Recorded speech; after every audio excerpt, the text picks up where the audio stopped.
आता बरोबर ना. तर कसा गेला पेपर? काय प्रगती होते आहे का तेच तेच चाललंय नुसतं येताय रविवारी पेपर देताय जाताय डिस्कशनला बसताय बसत नाही हा तेवढंच चालेल तर काय उपयोग नाही.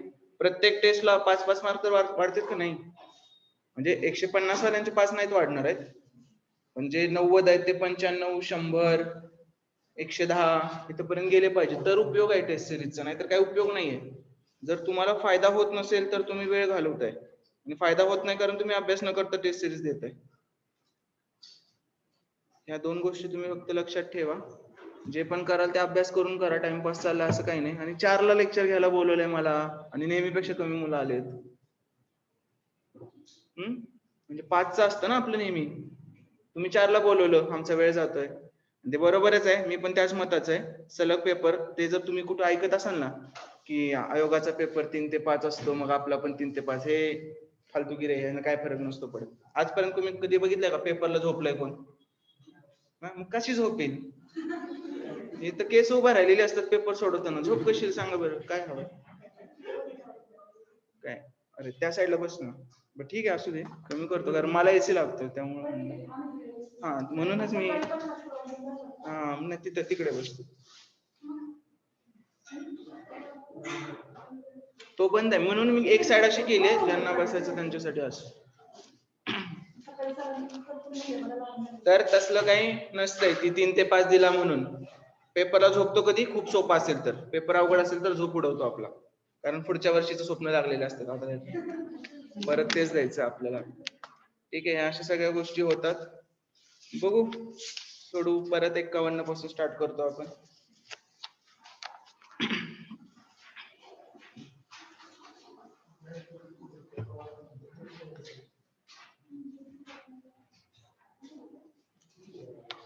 काय पहिला प्रश्न 51वा कमलेश हा शब्द GUG असा लिहिला जात असेल तर त्या भाषेमध्ये नॅचरल कसा लिहिला जाईल?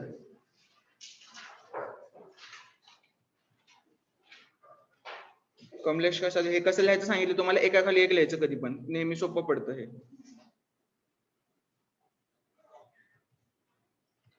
थोडं सांभाळून घ्या मला आज कारण हे डायरेक्ट तुम्हाला सांगितलं आता असं घ्यायचं म्हणून PPT वगैरे नाही बनवली काही त्यामुळे. तर आणि नॅचरल कसा लिहिला जाईल असं आपल्याला विचारलंय नॅचरल.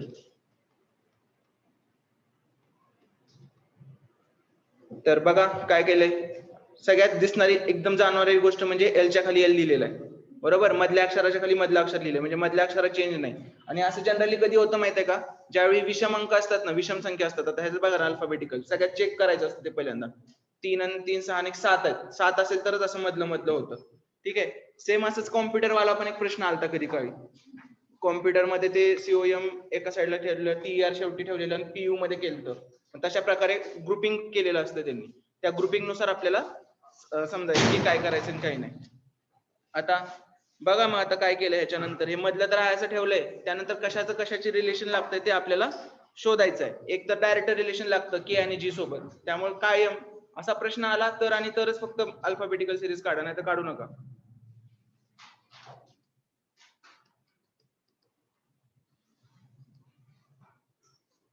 आणि अशीच काढा.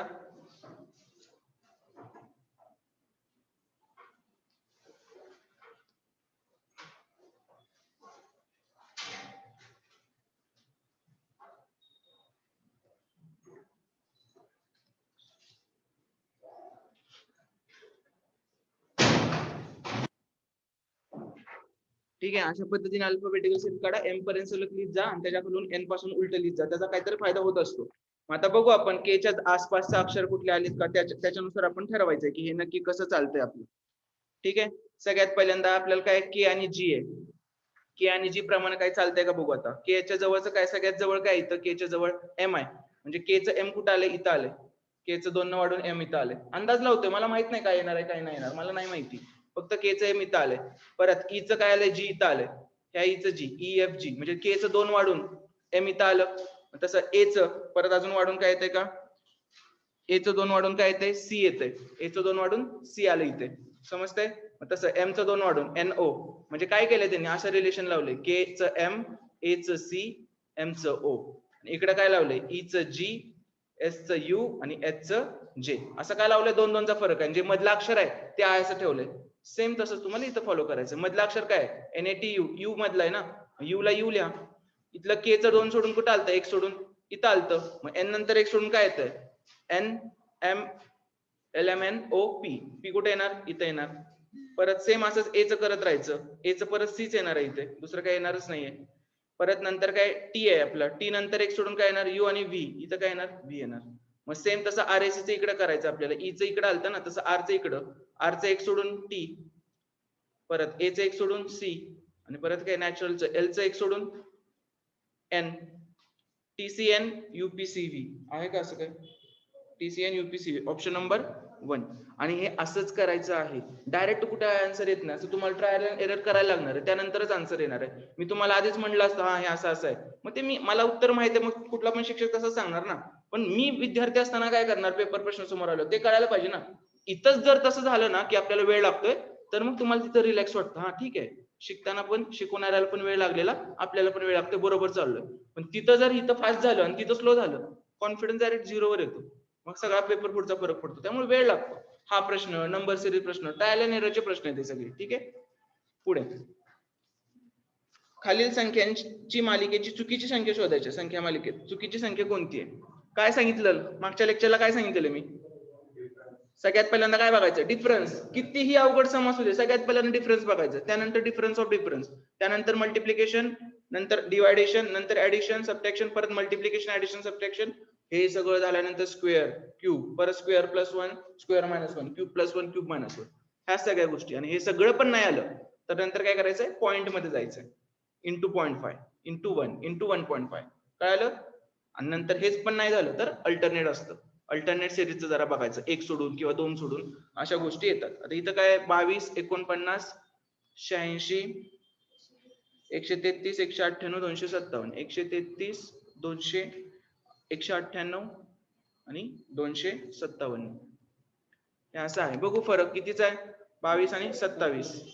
परत 37, इथं कितीचा आहे, 47. इथं किती पाहिजे, 13 आणि 6 होते, 67 होते. 57 पाहिजे होतं ना खरं, म्हणजे इथं आपल्याला 188 पाहिजे होतं, तर तिथे 198 आले. म्हणजे चुकीचा अंक कोणता आपला, 198 सिरीज आल्यामुळे, 198 सिरीज मध्ये आल्यामुळे आपलं सिरीजचं सगळं लॉजिक बिघडत आहे. ठीक आहे. माझं आजचं टेलिग्राम चॅनल कोणी बघितलंय, एक नवीन गोष्ट स्टार्ट केली आहे मी, सगळ्यांना फायदा होईल. अभिषेक सीसॅट वर मी एक ऑडिओ टाकतोय रोज, म्हणजे आजच सुरू केलं. मी करतो ठरवलेली गोष्ट, मी शेवटपर्यंत नेतो. जरी पोस्ट काढायची गोष्ट माझ्याकडून झाली नाही अजून, पण ही गोष्ट जे बाकीच्या गोष्टी ज्या ठरवल्यात, म्हणजे MPSC ची नाही झाली, बाकीच्या आहेत आपल्याकडे, पण त्या नको आहेत आपल्याला. नाहीतर म्हणाला रे पोस्ट नाही, काय नाही, आम्हाला काय शिकवतंय. पण तुम्हाला मजा सांगू का, हे पण लोक मूर्ख असल्यामुळे होतं, की ज्याला पोस्ट आहे तोच चांगला शिकवतो. टीचर टीचर आहे, ऑफिसर ऑफिसर आहे, ही गोष्ट लोकांना सांगून कळणार नाही. आणि माझं पण सांगून तुम्ही ऐकणार नाही. जोपर्यंत मला पोस्ट भेटल्यानंतर मी हे म्हणत नाही ना, तोपर्यंत कोण ऐकणार नाही. पण ही फॅक्ट आहे. एखादा शिक्षकच चांगलं शिकवू शकतो, एखादा पोस्ट, दोन्ही गोष्टी कॉमन असणारे खूप कमी लोक आहेत. एक तर शिक्षक भारी असतो, नाही तर पोस्ट होल्डर तो स्वतः अभ्यास करून बनतो. पण दोन्ही गोष्टी असणारे खूप कमी लोक आहेत, त्यामुळे लोकांना विश्वास बसत नाही या गोष्टीचा. ठीक आहे. ह्याच्यात काय गोष्ट सुरू केली मी, 1-2 मिनिटाचे ऑडिओ बनवणार आहे फक्त. काही नाही, आता ते वाचायचं वगैरे कंटाळा आला, नुसतं ऑडिओ लावून बसायचं, आणि प्रत्येक त्या ऑडिओ मध्ये तुमची 2.5 मार्काची तयारी होईल, असं काहीतरी मी सांगणार आहे त्याच्यात. तर तुम्हाला ज्यांना आवडते त्यांनी नुसतं जाऊन बघा. आणि माझ्या चॅनलवर हे ऍडव्हर्टाइज वगैरे काही नसतं, तुम्ही बघितलंय का रे, हे जॉईन करा आणि ते जॉईन करा, असतंय का असलं काय, असलं काही नाही. ते बाकीचे मोठे ग्रुप आहेत, ते पैसे कमवायचे ग्रुप आहेत, आपलं काही तसलं काही नसतंय. जे कंटेंट चांगलं आहे, मला नोटिफिकेशन कुठलं आवडलं, आणि मी ऑथेंटिकिटी चेक करतो. आता ते कॅगचं फिरतंय सगळीकडे, मला बरेच जण विचारतात, पण मला अजून प्रॉपर हे नाही भेटलं त्याचं, त्यामुळे मी टाकलं नाही अजून. माझ्याकडे पण आहे ते नोटिफिकेशन, पण अजून मला कन्फर्मेशन नाही भेटलं, टाकत नाही. तर ते तुम्ही बघत चला, तुमचे डाऊट विचारत चला. नसतं काय इथंच डाऊट विचारले पाहिजेत असं काही नाही, ह्याच्यावर डाऊट विचारले तरी सोल्युशन भेटणारच आहे तुम्हाला. ठीक आहे. त्यामुळे ह्याला जॉईन करून तुम्ही ते बघू शकताय. आज पहिला टाकलाय आपलं, उतार्याला जायचं कसं, उतार्याला सोडवताना सुरुवात कशी करायची, तो टाकलाय. जे बोलून चालून होते तेवढे सगळे ऑडिओ टाकणार आहे. काय गणित तर त्याच्यात काही सुटणार नाहीत, पण विधानांचे प्रश्न आहेत, विधान युक्तिवाद, विधान गृहीतक, ते सगळं मी ऑडिओतून कव्हर करायचा प्रयत्न करतोय. काहीतरी नवीन ठरवायचं चाललेलं, मग हे करू म्हटलं. कर बाबा कर, काय आता greatest good of greatest number.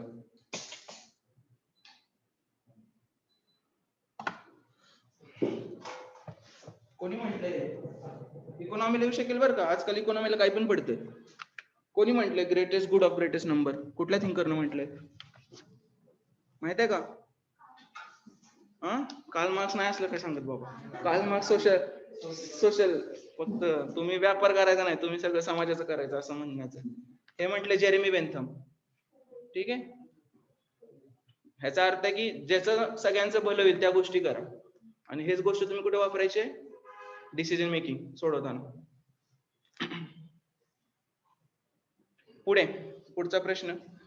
दिल्लीला जाण्यासाठी 2 रेल्वे गाड्या जयपूरहून सकाळी ठीक 8:30 वाजता आणि सकाळी 9 वाजता अनुक्रमे 60 आणि 75 किलोमीटरने. वाचत बसू नका, लगेच काढायचं आपल्याला. कुठून निघतायत? दिल्लीवरून निघतात. ते तिरकी लाईन कधी बंद होणार माझी? हा, दिल्लीवरून निघतायत, जयपूरला चाललेत. किती वाजता निघतायत रे? एक सकाळी 8:30 वाजता निघते. एक सकाळी 8:30. 8:30 नेहमी असं लिहायची सवय लावा. पॉइंट नसतो तो, डबल कोलन असतो, कोलन. 8.3 चा अर्थ वेगळा आहे, ह्याचा अर्थ वेगळा आहे. ह्याचा अर्थ असा होतो का रे 8:50 झाले? जर तुम्हाला असं वाटत असेल तर ते चुकीचं आहे.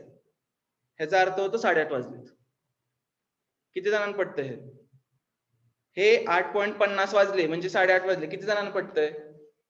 बरोबर आहे, 8:30 वाजले.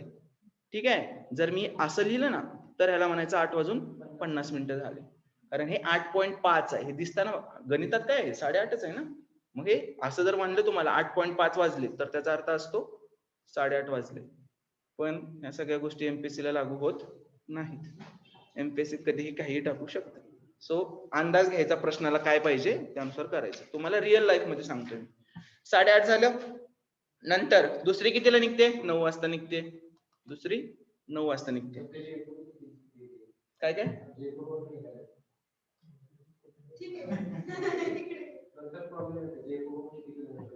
ओके, त्याचं बरोबर आहे ना रे.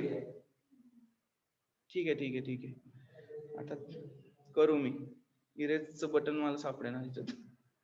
जयपूरवरून निघाले, दिल्लीला चालले. काय फरक नाही पडत आहे. नंतर शेवटी प्रॉब्लेम येणार फक्त. हा, 8:30 आणि 9 नाही, तसलं काय करायचंच नाही आपण. नंतर बिंतर सगळं सुरुवातीपासून नीट जाऊ. आता 8:30 आणि 9.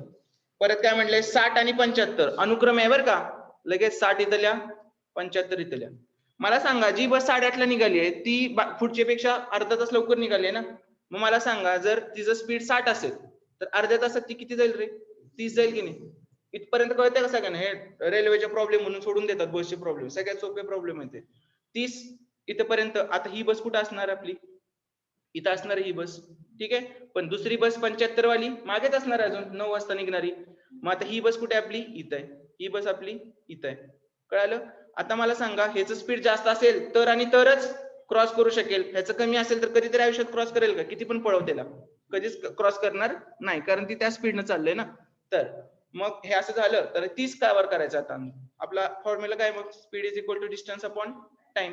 आता स्पीड तर माहिती आहे आपल्याला, मग टाइम इज इक्वल टू काय? Distance upon speed. नवीन फॉर्म्युला नाहीत बनवायचे, सिंपल. डिस्टन्स किती कव्हर करायचं रे मागच्या गाडीला? 30 कव्हर करायचंय ना. मग डिस्टन्स बरोबर 30. स्पीड किती आहे रे? 75 आहे मागच्याच, पण पुढची पण पळतच असणार आहे ना, ती थोडीच त्यासाठी थांबणार आहे. मग अशा वेळी कुठली कन्सेप्ट येते? रिलेटिव्ह स्पीडची कन्सेप्ट येते. मग ह्याचं एक आपण लक्षात ठेवण्यासाठी काय सांगितलंय तुम्हाला मी? लक्षात ठेवण्यासाठी काय सांगितले? ज्यावेळी हा असा चोर पळत असतो, पोलिसाला पकडायला वेळ लागणार ना. म्हणजे एका दिशेने पळत असतील तर वेळ लागतो, टाइम पकडायला वेळ लागतो. मग मला सांगा, ह्या टाइमला जास्त आणायचं असेल तर डिनॉमिनेटरला कमी करायला लागेल ना. छेदाला कमी केलं तर इकडची गोष्ट मोठी होते. कमी करायचे कुठले मार्ग आहेत आपल्याकडे? वजाबाकी. मग इथं वजाबाकी करूया का दोन्ही स्पीडची? 75 वजा 60. हे असं सांगायचा उद्देश एवढाच आहे. जस्ट डायरेक्ट म्हणलं असतं रिलेटिव्ह स्पीड आहे, एका डायरेक्शनला वजाबाकी करा. पण तुम्ही पहिल्यांदा शिकत असाल माझ्याकडून, म्हणून मी असं सगळं सांगतो. आता सिंपल ऑपोजिटने चाललंय, हा मुलगा ही मुलगी, ओढ असणार ना भेटायची. एकीकडे चालले, एकीकडे चालले, लवकर भेटणार ना. ह्याला लवकर बनवायचंय तर डिनॉमिनेटर मोठा पाहिजे. डिनॉमिनेटर जर मोठा करायचा असेल तर काय करायला लागणार आपल्याला? बेरीज करायला लागेल. असं लक्षात ठेवायचं. ते आता लक्षात राहील तुम्हाला. हे असलं सांगितलं की बरोबर लक्षात राहतं. मग आता 30 भागिले 75 वजा 60 किती? 15. 30 भागिले 15 2 तास. 2 तास काय लागले आपल्याला? 9 वाजल्यापासून 2 तास लागले ना. म्हणजे 9 वाजायच्या गाडीनं 2 तास गाडी पळवली, तेव्हा कुठे ती जाऊन त्याला भेटली. मग 75 गुणिले 2 किती झालं? 150. आहे का ऑप्शन? कारण परत काय रे, डिस्टन्स इज इक्वल टू परत स्पीड इंटू टाइमच असतं ना. स्पीड इंटू टाइम म्हणजे किती झालं स्पीड 75 इंटू टाइम 2 म्हणजे 150. कळतंय? समजतं सगळ्यांना? पुढे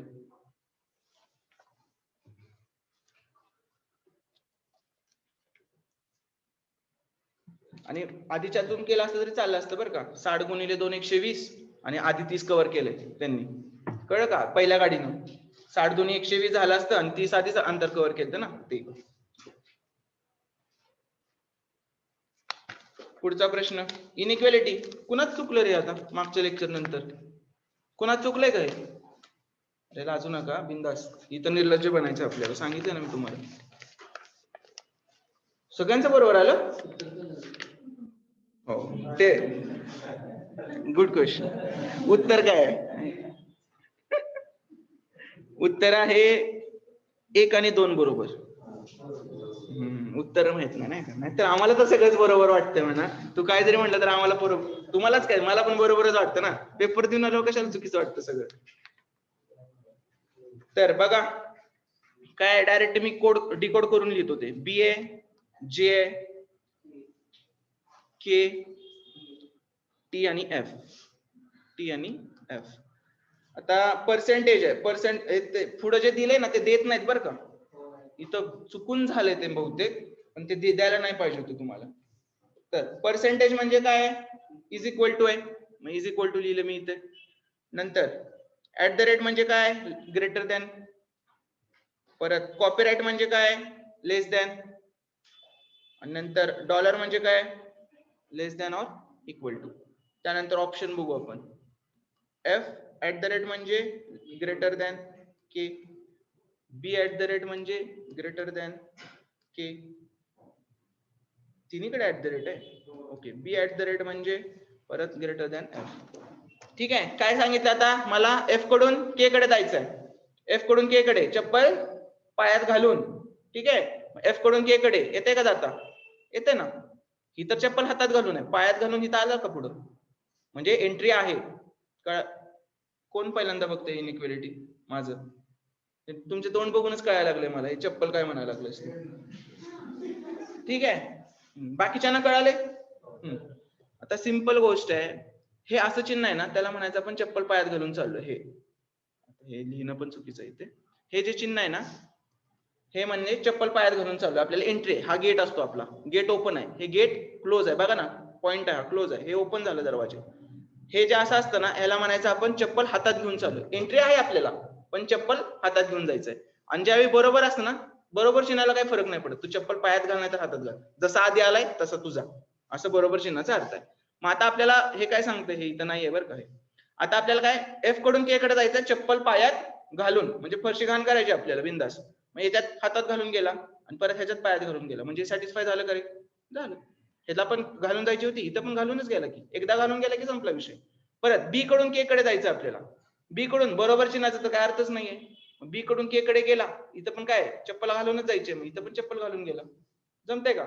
जमलं. आता मला B कडून F कडे जायचंय.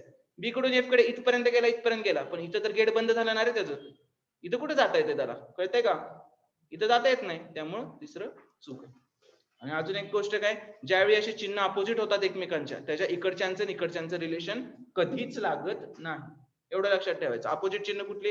हे हे हे हे हे हे परत हे आणि हे. ह्यांच्या इकडच्यांचं आणि इकडच्यांचं रिलेशन आयुष्यात कधी लागणार नाही, एवढं लक्षात ठेवायचं. आणि बाकी ही कन्सेप्ट किती पण अवघड प्रश्न होते, चपलीने सुटतात तो प्रश्न. पुढे परत एकदा सांगायचं, हेच गणित सांगायचं. आता हेच सांगायला लागेल तुला. ऑप्शन मध्ये काय दिले? F कडून K कडे जायचं. F is greater than K म्हणजे काय? F कडून K कडे जायचं. हे असं जरी असतं ना, तरी आपण त्याला कसं वाचलं असतं माहित आहे? F आणि K आहे ना, हे असं जरी असतं तरी आपण त्याला असंच वाचलं असतं. जिथून गेट ओपन आहे ना, तिथूनच वाचायचं फक्त याला. F कडून K कडेच जायचं आपल्याला. मग F घेतला, F कडून T कडे गेलो, जाता येते, गेट ओपन आहे, चप्पल हातात घेऊन गेलो, काय प्रॉब्लेम नाही. परत T कडून K कडे चप्पल पायात घालून गेलो, संपला विषय. आता जर मला काय म्हणायचंय, इथं पण जर असं असतं, मी चेंजेस करतो थोडं, इथं पण असं असतं तर हे चूक झालं असतं. का? कारण आपल्या अख्ख्या ह्याच्यामध्ये चप्पल हातात घालूनच जायला लागतंय, पण आपल्याला जायचं कसं आहे? चप्पल पायात घालून जायचं. कळालं का? हे एक समजवायचं एवढी गोष्ट आहे, कारण चुकू नये. आणि ही तुम्ही थोडस प्रॅक्टिस करा, 10-12 एक्झाम्पल सोडवा तुम्ही, सगळे बरोबर आहे. तुम्ही म्हणाल काय छटछट विचारते. पेपर सोपा जातो का? ज्यांना असे प्रत्येक टॉपिकचं असं काय काय माहित आहे त्यांना पेपर सोपा जातो. आणि मॅथ्सचं तर मी तर सगळं एकाच मेथडनं करतोय, आपलं आणि त्यांचं. तुम्ही कुठले पण माझे फ्री वाले व्हिडिओ बघा 2019 चे, त्याच्यात A to Z प्रॉब्लेम सुटतात. A to Z कुठलं पण प्रॉब्लेम टाका, नवीन फॉर्म्युला बनवायला लागत नाही. त्यामुळे असं सोपं करून सोडलं. तर आता ह्याच्यात बघू आपण बी कडून के कडे जायचंय. मी काय करतोय, मी ह्याला ना असं करून टाकतो इथे, आणि मला बी कडून के कडे जायचं म्हणतोय. बी कडून मला जे कडेच जाता येत नाही ना, दरवाजा इथंच बंद झाला, पुढे तर कसं जाईल मी? त्या ट्रायल घेत राहायचे फक्त. पुढे काय समजायचं ह्याच्यात? 55 समजायचंय काय? जिथून सगळे चौकोन भरतायत तिथून नवीन स्टार्ट होतोय. कळलं ना? आता ह्याच्यात लास्टचा चौकोन कुठं भरला बघा, ह्या साईडला भरलाय.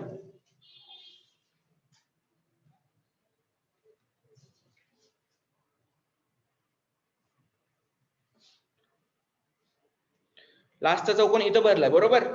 इथं भरला म्हणजे नवीन ह्याच्यात सुरू होताना ते इथूनच सुरू होईल. म्हणजे झालंय का तसं? ऑप्शन नंबर 2 तेवढा एकच ऑप्शन आहे तसा. ठीक आहे, पुढे दुसरीकडे कुठं ऑप्शन नाहीये तसं, म्हणून पहिल्यांदा रिकामा होईल आणि नवीन भरताना तिथेच भरला जाईल. पहिल्यांदा इथं असा हा रिकामा होईल, काय नसणार आहे कशात, हे सगळं असं भरलेलं आहे. इथं भरला, इथं भरल्यानंतर हा रिकामा झाला आणि नंतर काय होणार, इथं भरला जाईल. जिथं शेवटचा भरला तिथंच नवीन स्टार्ट होतो ना, तिथून सुरू होतो तो. पहिली सिरीज बघा तुम्ही, वाटलं त्याच्यावरून कळून जाईल. दुसऱ्या पहिल्या आकृतीत कुठं भरलाय? ईशान्येकडचा भरलाय, बरोबर? परत दुसऱ्या आकृतीतल्या पहिल्या आकृतीत काय झालं, ते भरून गेला. परत नंतर चौथी रिकामी झाली, पाचव्यात परत ईशान्येकडून सुरुवात झाली बघा बघायला. ते आकृती अशी समजवायला लागेल, कारण माझ्याकडे पीपीटी नाही बनवली. पुढच्या लेक्चर पासून होईल ते व्यवस्थित सगळं. पुढे 18/9/1977 दिवशी रविवार होता. या दिवशी एका जोडप्याचे लग्न झाले. तर पुढील 15 वर्षामध्ये किती वेळा त्यांच्या लग्नाचा वाढदिवस रविवारी येईल? काही ट्रिक वगैरे वापरू नका, लहान मुलासारखं बोटावर मोजून करायचं सरळ लिहून. आपल्याला 1 मिनिट दिला, 1 मिनिटात सुटते, संपला विषय. ह्या प्रश्नाची इज्जत नाही घालवायची. 1 मिनिट आहे ना, 1 मिनिटात सोडवायचं सरळ. काय 1977, नंतर काय येतं 78, 79, 80, 81, 82, 83, 84. मी असंच करतो बरं का, आणि असं करूनच 165 पाडलेले आहेत. तुम्ही म्हणाल हे काय फालतूगिरी चालले, पडतात. तुम्ही एवढं करा, पडतात मार्क. नको तिथं शॉर्टकट नाही. काय ऑप्शन कसे असणार आहेत? काय ऑप्शन आहे त्याचे? 1 2 5, 1 2 3 4, एकानं चुकणार आहे ना. चुकलं तर एकानं चुकणार आहे, कशाला रिस्क घेताय ना मग. 84, 85, 86, 87, 88, 89, 90. कितीपर्यंत मोजायचं आपल्याला? 15वा. ह्या दिवशी लग्न झाले, हा पहिला असतो. इथं पण पहिलं चुकू शकतो डायरेक्ट.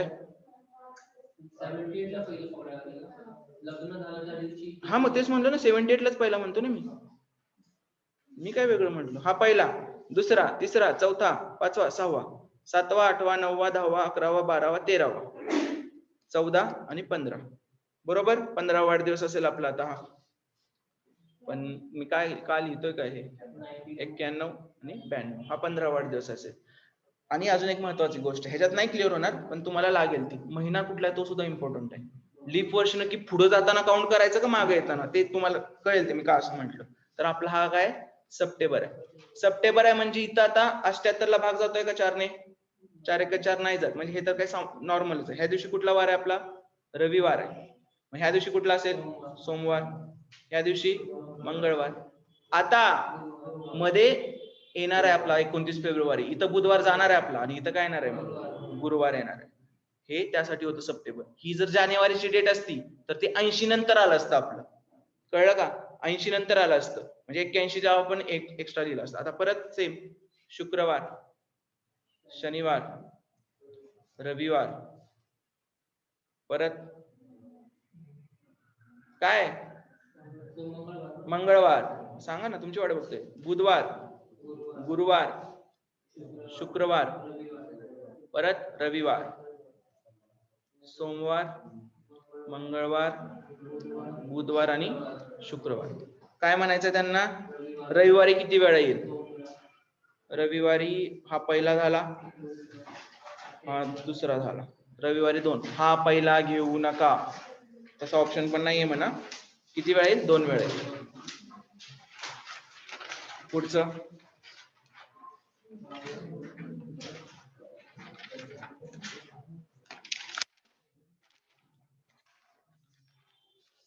सुटलं काय? सोपं होतं, काहीच नव्हतं याच्यात विशेष. बीडीएच, केपीआर आणि टी हे 7 मित्र XYZ या 3 व्यवस्थापन कॉलेजमध्ये शिकत होते. त्यातील प्रत्येकाने विपणन, वित्त आणि पर्सनल अशा 3 विषयांपैकी एक विषय हा मुख्य विषय म्हणून निवडला होता. प्रत्येक मुख्य विषय कमीत कमी 2 मित्रांनी निवडला होता. ओके, ह्याच्यावरून हे वाचून फायदा काय झाला मला? 3 आणि 3 6 आणि 7 जण होते. प्रत्येक मुख्य विषय 2 जणांनी, म्हणजे कुठला तरी एक विषय तिघांनी निवडायला पाहिजेच आहे. ही गोष्ट डोक्यात पाहिजे तुमच्या नेहमी. कोणत्याही 2 व्यक्ती एकाच मुख्य विषय एकाच कॉलेजमध्ये शिकत नाही. म्हणजे समान कॉलेजमध्ये वित्त नाही होत, पर्सनल नाही होत, विपणन नाही होत. हे काय हे इंग्लिश शब्द असे आहेत त्याचे, मार्केटिंग, फायनान्स आणि HR असं असणार आहे ते. ट्रान्सलेशन गुगल ट्रान्सलेटचं आहे. तर हे असं झालं. मग आता बघू आपण. आता इथपर्यंत सगळं ठीक होतं. आता मी डायरेक्ट सोडवायला चाललो. काय होणार ते सांगतो मी तुम्हाला. वाय या कॉलेजमध्ये विपणन तज्ञ सर्वात जास्त कमाई करतो. इथपर्यंत मला काय वाटलेलं, नुसतं मला असं नॉर्मल लिहायचंय, वाय कॉलेज विपणन, पण लगेच पुढचा शब्द कळाला, सर्वात जास्त कमाई करतो. म्हणजे ह्याच्यात रँकिंग पण लावलंय. कळालं? मग रँकिंग लावले तर तुम्ही काय सांगितलं अशा सोडवताना, याला म्हणायचंय फ्लोर बेस पझल. ज्याचं टप्पे असतात त्याला फ्लोर बेस पझल म्हणतो आपण. तर फ्लोर बेस पझल म्हणजे जी गोष्ट कॉन्स्टंट आहे, जी कधी हलणार नाहीये, ती गोष्ट स्टार्ट करायची. हलणार काय नाही, त्यांचं रँकिंग हलणार आहे कधी? माणसं वर खाली होतील, कुठेही लिहू शकतो ना आपण, किंवा त्या जागा कॉलेज इकडे तिकडे होईल. पण रँकिंग जर मी एकदा फिक्स केलं, 1 2 3 4 5 6 7, हा सगळ्यात जास्त कमवतो, 7 वाला सगळ्यात कमी कमवतो. रँकिंग फिक्स केलं. आता हालेल का हे? आता एक काहीतरी फिक्स भेटलं. आता काय करायचं आपल्याला? वाय या कॉलेजमध्ये विपणन तज्ञ सर्वात जास्त कमाई करतो. म्हणजे काय? वाय कॉलेज आहे आणि कोण आहे? विपणन आहे. विपणन तज्ञ. इथं कोण आहे ते इथं लिहायचं आपण. ते काय बीडीएच केपीआर आहेत ना, ते आपण इथं लिहायचे. वाय मध्ये विपणन. आता हे जी पोझिशनच फिक्स झाली आपली डायरेक्ट. पहिल्या रँकला असणार आहे वाय विपणन. कोण आहे माहित नाही आपल्याला. वाय कॉलेजवाला आहे, विपणन त्याचा सब्जेक्ट आहे. नंतर डी हा झेड कॉलेज मधील पर्सनल तज्ञ आहे. डी कुठला आहे? झेड कॉलेज मधला आहे, पर्सनल तज्ञ. साईडला लिहिलं, मला माहित नव्हतं, मी साईडला लिहून घेतलं ते. परत आणि तो फक्त बी आणि के पेक्षा जास्त कमाई करतो. तो काय? बी आणि के पेक्षा फक्त, म्हणजे बी आणि के 6-7 ला असणार आहेत. कुठं पण असतील मला माहित नाही, मी अंदाजे लिहिलं, बी आणि के लिहिलं मी अंदाजे. आणि ते कुठं आहेत? 6-7 ला. डी त्यांच्या वर आहे, म्हणजे डी दोघांपेक्षाच वर आहे, म्हणून डी ची जागा ही झाली. डी, झेड आणि पर्सनल. का कळलं का? इथं का नाही भरलं मी बी के? बी 6 ला आहे का बी 7 ला नाही माहिती ना मला, फक्त बी के इथं आहे 6-7 मध्ये कुठेतरी आहे. आता पुढे एच हा एक्स कॉलेजमधील विपणन तज्ञ असून तो फक्त पी आणि टी पेक्षा कमी पैसे कमवतो. म्हणजे एच कुठे असणार आहे? 3 नंबरला. त्याच्यावर कोण असणार आहेत? पी के असणार आहेत. त्यांची जागा इथं लिहिली, त्याच्यावरचे पी के. एकदम एक्झॅक्ट माहित नाही म्हणून ते वर लिहिलं. आणि काय करतोय? एच हा एक्स कॉलेजमधील विपणन आहे. एक्स कुठला आहे? विपणन. समजतंय? व्यवस्थित चाललंय. असंच तयार होत राहणार. झपकन आन्सर समोर नाही येणार आहे, हळूहळू मिळत जाणार आहे आन्सर आपल्याला. आर हा झेड कॉलेज मधून वित्त तज्ञ बनला असून तो डी पेक्षा जास्त आणि एच पेक्षा कमी कमवतो. आता सांगायची सुद्धा गरज नव्हती. कुणाकुणाला कळलं रे? ह्या वाक्याची गरजच नव्हती सांगायला, कारण आर ला एकच जागा शिल्लक राहते.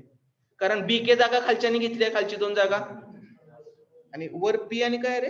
पी आणि टी आहे. ठीक आहे, वर पी टी आहे आणि पीटी वरच्याने घेतली. आर ला एकच जागा राहते. हे वाक्य जरी दिलं नसतं ना तरी काय फरक पडला नसता आपल्याला. आर ला ही एकच जागा राहते आपली. हे झालं. आर हा झेड कॉलेजमधून वित्त तज्ञ असून, आर हा झेड कॉलेजमधून वित्त तज्ञ आहे. इथपर्यंत कळालं आपल्याला. आता टी हा एक्स कॉलेजमधून वित्त तज्ञ बनलाय. आता टी तर वर आहे आणि त्याचं कॉलेज पण एक्स आहे, म्हणजे तसा एकच रेखा नाही आपल्याला. एक्स कॉलेजमधून काय बनलाय? तो वित्त तज्ञ बनलेला आहे. त्यानंतर अजून पुढचं वाक्य काय? के हा पर्सनल तज्ञ वाय कॉलेजमधून शिकला असून, के वाय आणि पर्सनल आहे, के वाय पी असं आलं पाहिजे आपलं. शिकला असून तो सर्वात कमी असणार नाही, मग वर आहे तो. के वाय आणि पर्सनल सेकंड लास्ट. ठीक आहे. मग इथं राहिला कुठला आपला? बी राहिला, इथं बी राहिला, आणि आता वर काय राहिला आपला? टी इथं झालं, तर इथं काय राहिला? पी राहिला. आणि आता बी चं आपल्याला हे पाहिजे. आता बी हा वरीलपैकी एका कॉलेजमध्ये शिकलेला वित्ततज्ञ. बी कोण आहे? वित्ततज्ञ आहे. आता मला सांगा बीचं कॉलेज कसं काढायचं? बीचं कॉलेज तर एवढं नाही कळलं ना. तुम्ही सांगा बीचं कॉलेज कसं काढायचं?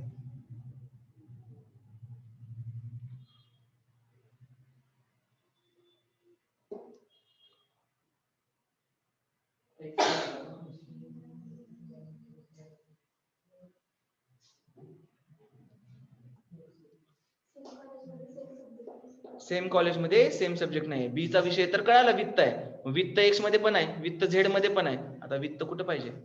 वाय. कळलं का? समजलं? जे प्रश्न विचारले ते तर सुटेलच आपल्याला, पण हे अशा बारीक बारीक गोष्टी कळल्या पाहिजे. पी कोणत्या विषयातील तज्ञ आहे? कुठल्या रे? विपणन. पी बघा ना, पी विपणन मधला आहे. परत खालीलपैकी कॉलेज व्यक्ती तज्ञ यांची कोणती जोडी चुकीची आहे? एक्स के. के तर वाय मध्ये आहे ना, पहिली जोडी चुकीची आहे रे. कळलं का? घेता हा प्रश्न 1.5-2 मिनिट घेतो, मान्य, पण उत्तर मार्क मिळवून देतो. हा प्रश्न एवढं काय अवघड नाही.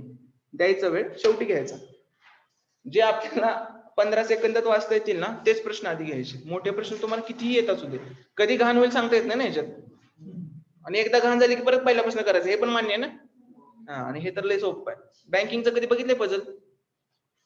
ते बघा, मग तुम्हाला कळतंय. घाण झाली की विषय सोडायचा, पुढे जायचं. काही नाही, परत ते कव्हर होत नाही तो टाइम.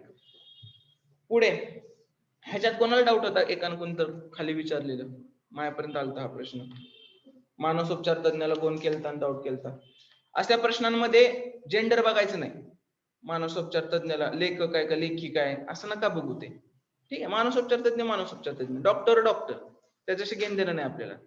डॉक्टरला इव्हन माहित पण नाही आपल्याला काय म्हणतो मराठी. स्त्री डॉक्टरला काय म्हणतो, जेंट्स डॉक्टरला काय म्हणतो, सेमच आहे ना. तसल्या गोष्टी इथं घ्यायच्या नाही. त्या जिथं घ्यायच्या तिथं घ्यायच्या, इथं नाही गरज लागणार त्याची. पुढे खाली दिलेली माहिती काळजीपूर्वक वाचा, प्रश्नाची उत्तर द्या. एका कुटुंबात 6 सदस्य A B C D E आणि एफ हे मानसोपचार तज्ञ, मॅनेजर, वकील, सराफ, डॉक्टर व अभियंता आहेत. 6 जण आहेत, एबीसीडीएफ. डॉक्टर एफ चे आजोबा आहेत व एफ हा मानसोपचार तज्ञ आहे. ठीक आहे, एफ चे आजोबा कोण आहेत? डॉक्टर आहेत. म्हणजे मी एफ ला इथं लिहिला तर इथं एक जनरेशन असेल, इथं अजून एक जनरेशन असेल, आणि हे कोण आहेत? डॉक्टर आहेत. आणि एफ कोण आहे आपला? मानसोपचार तज्ञ. ठीक आहे, एवढं वाक्य कळलं. वाचायला त्रास होतोय मला मान्य आहे, पण ते तसंच आहे. एमपीएससी पण सेम असंच देते. दाखवू का मी तुम्हाला एमपीएससी? कॉमा बिमा त्यांना काय घेणं देणं नसतंय. आता इथं असं पाहिजे होतं ना, डॉक्टर हे एफ चे आजोबा आहेत असं पाहिजे होतं ना. नाही, तुम्ही काढा अंदाज. पुढे आम्ही दिलंय की एफ मानसोपचार तज्ञ, मग डॉक्टर आजोबाच असणार आहेत. ठीक आहे, मग डॉक्टर आजोबा झाले. मॅनेजर डी ने ए शी लग्न केले आहे. मॅनेजर डी म्हणजे डी मॅनेजर आहे.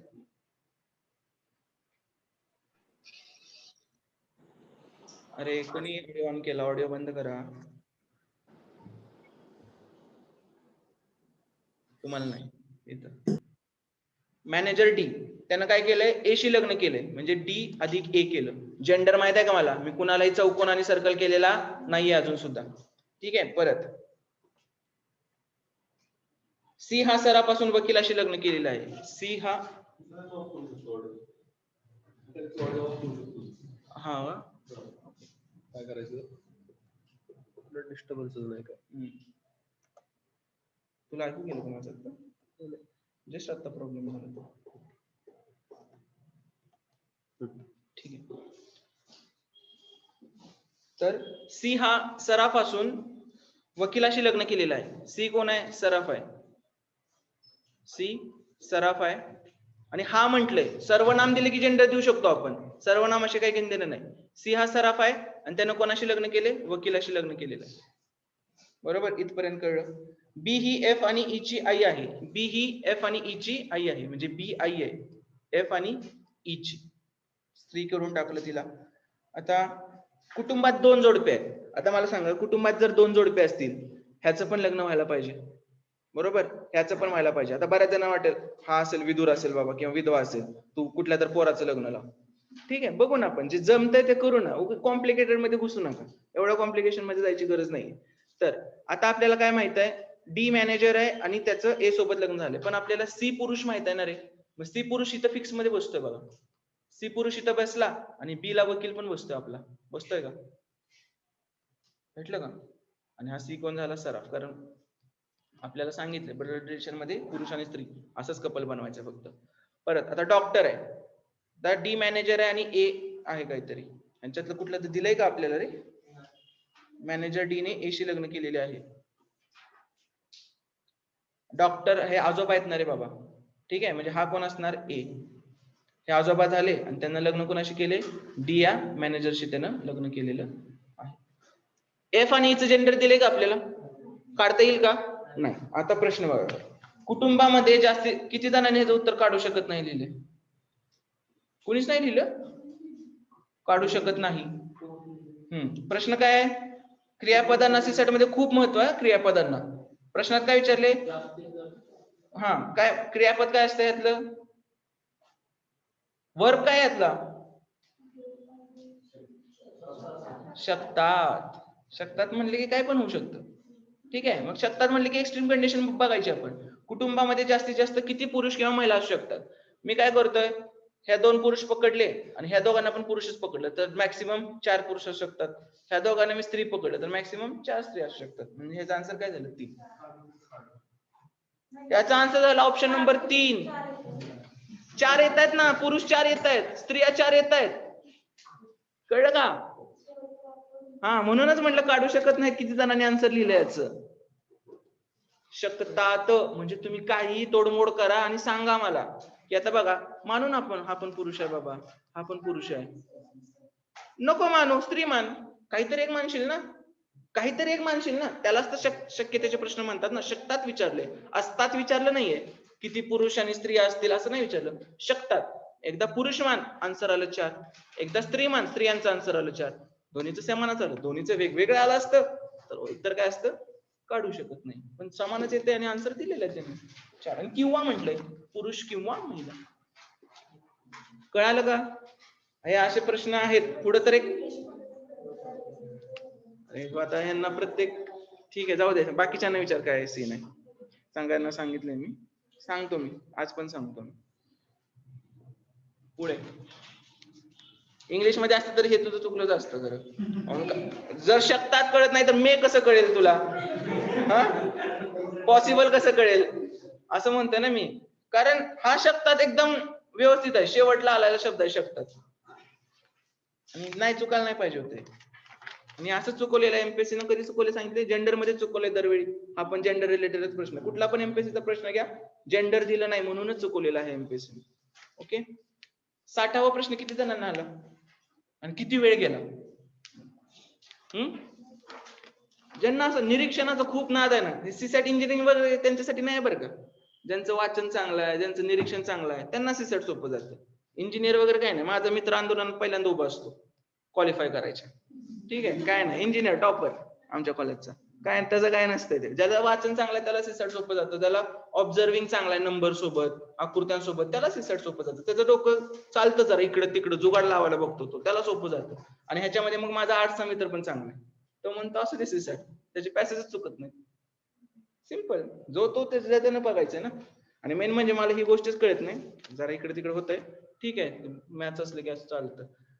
अरे पोरच कशी काय सांगतात पेपर कसा घ्यायचा? मला हीच गोष्ट अजून कळली नाही. म्हणजे जे एक्झाम देणार आहेत तेच ठरवणार का पेपर कसा पाहिजे कसा नाही पाहिजे? युपीएससी ने सीसॅट क्वालिफाय का केलंय माहितीये का? कारण 2च भाषा होत्या, इंग्लिश आणि हिंदी. त्याचं आपल्याला नुकसान व्हायचं, म्हणून युपीएससी काय सगळ्या देशाला एक स्टँडर्ड ठेवण्यासाठी त्यांनी क्वालिफाय केलं. पण आपल्याला काय, आपली मातृभाषा आहे मराठी, आपल्यात क्वालिफायचा विषयच नाही. त्यांनी काय मॅथ्स साठी नाही क्वालिफाय केलं, इंजिनिअरिंग साठी नाही क्वालिफाय केलं. त्यांनी हिंदी भाषा खालच्या लोकांची नाहीये, तुम्ही त्यांच्यावर अन्याय करताय. आणि इंग्लिश काय आम्हाला एवढं भारी येत नाही. करायचं तर तुम्ही इंग्लिश आणि जेवढ्या आपल्या 22 भाषा आहेत ते करा, नाहीतर मग बंद करा सीसॅट क्वालिफाय करा, ठीक आहे. त्यासाठी केलं. आणि आता आपण भांडत बसतो, तेवढ्या वेळ अभ्यासाला दिला ना तर सीसॅट पण सुधारते. नंतर तुम्हीच म्हणाल की असू दे बाबा सीसॅट चांगला आहे. बघा काय कसं सांगायचं मी तुम्हाला, काढू आकृती जमल तशी. हे सांगतो ह्याच्यासाठी काहीतरी लॉजिक असतं. तुम्ही आपलं असं पेन घेऊन फिरवत बसता, त्याच्यापेक्षा सोपं लॉजिक सांगतो तुम्हाला मी.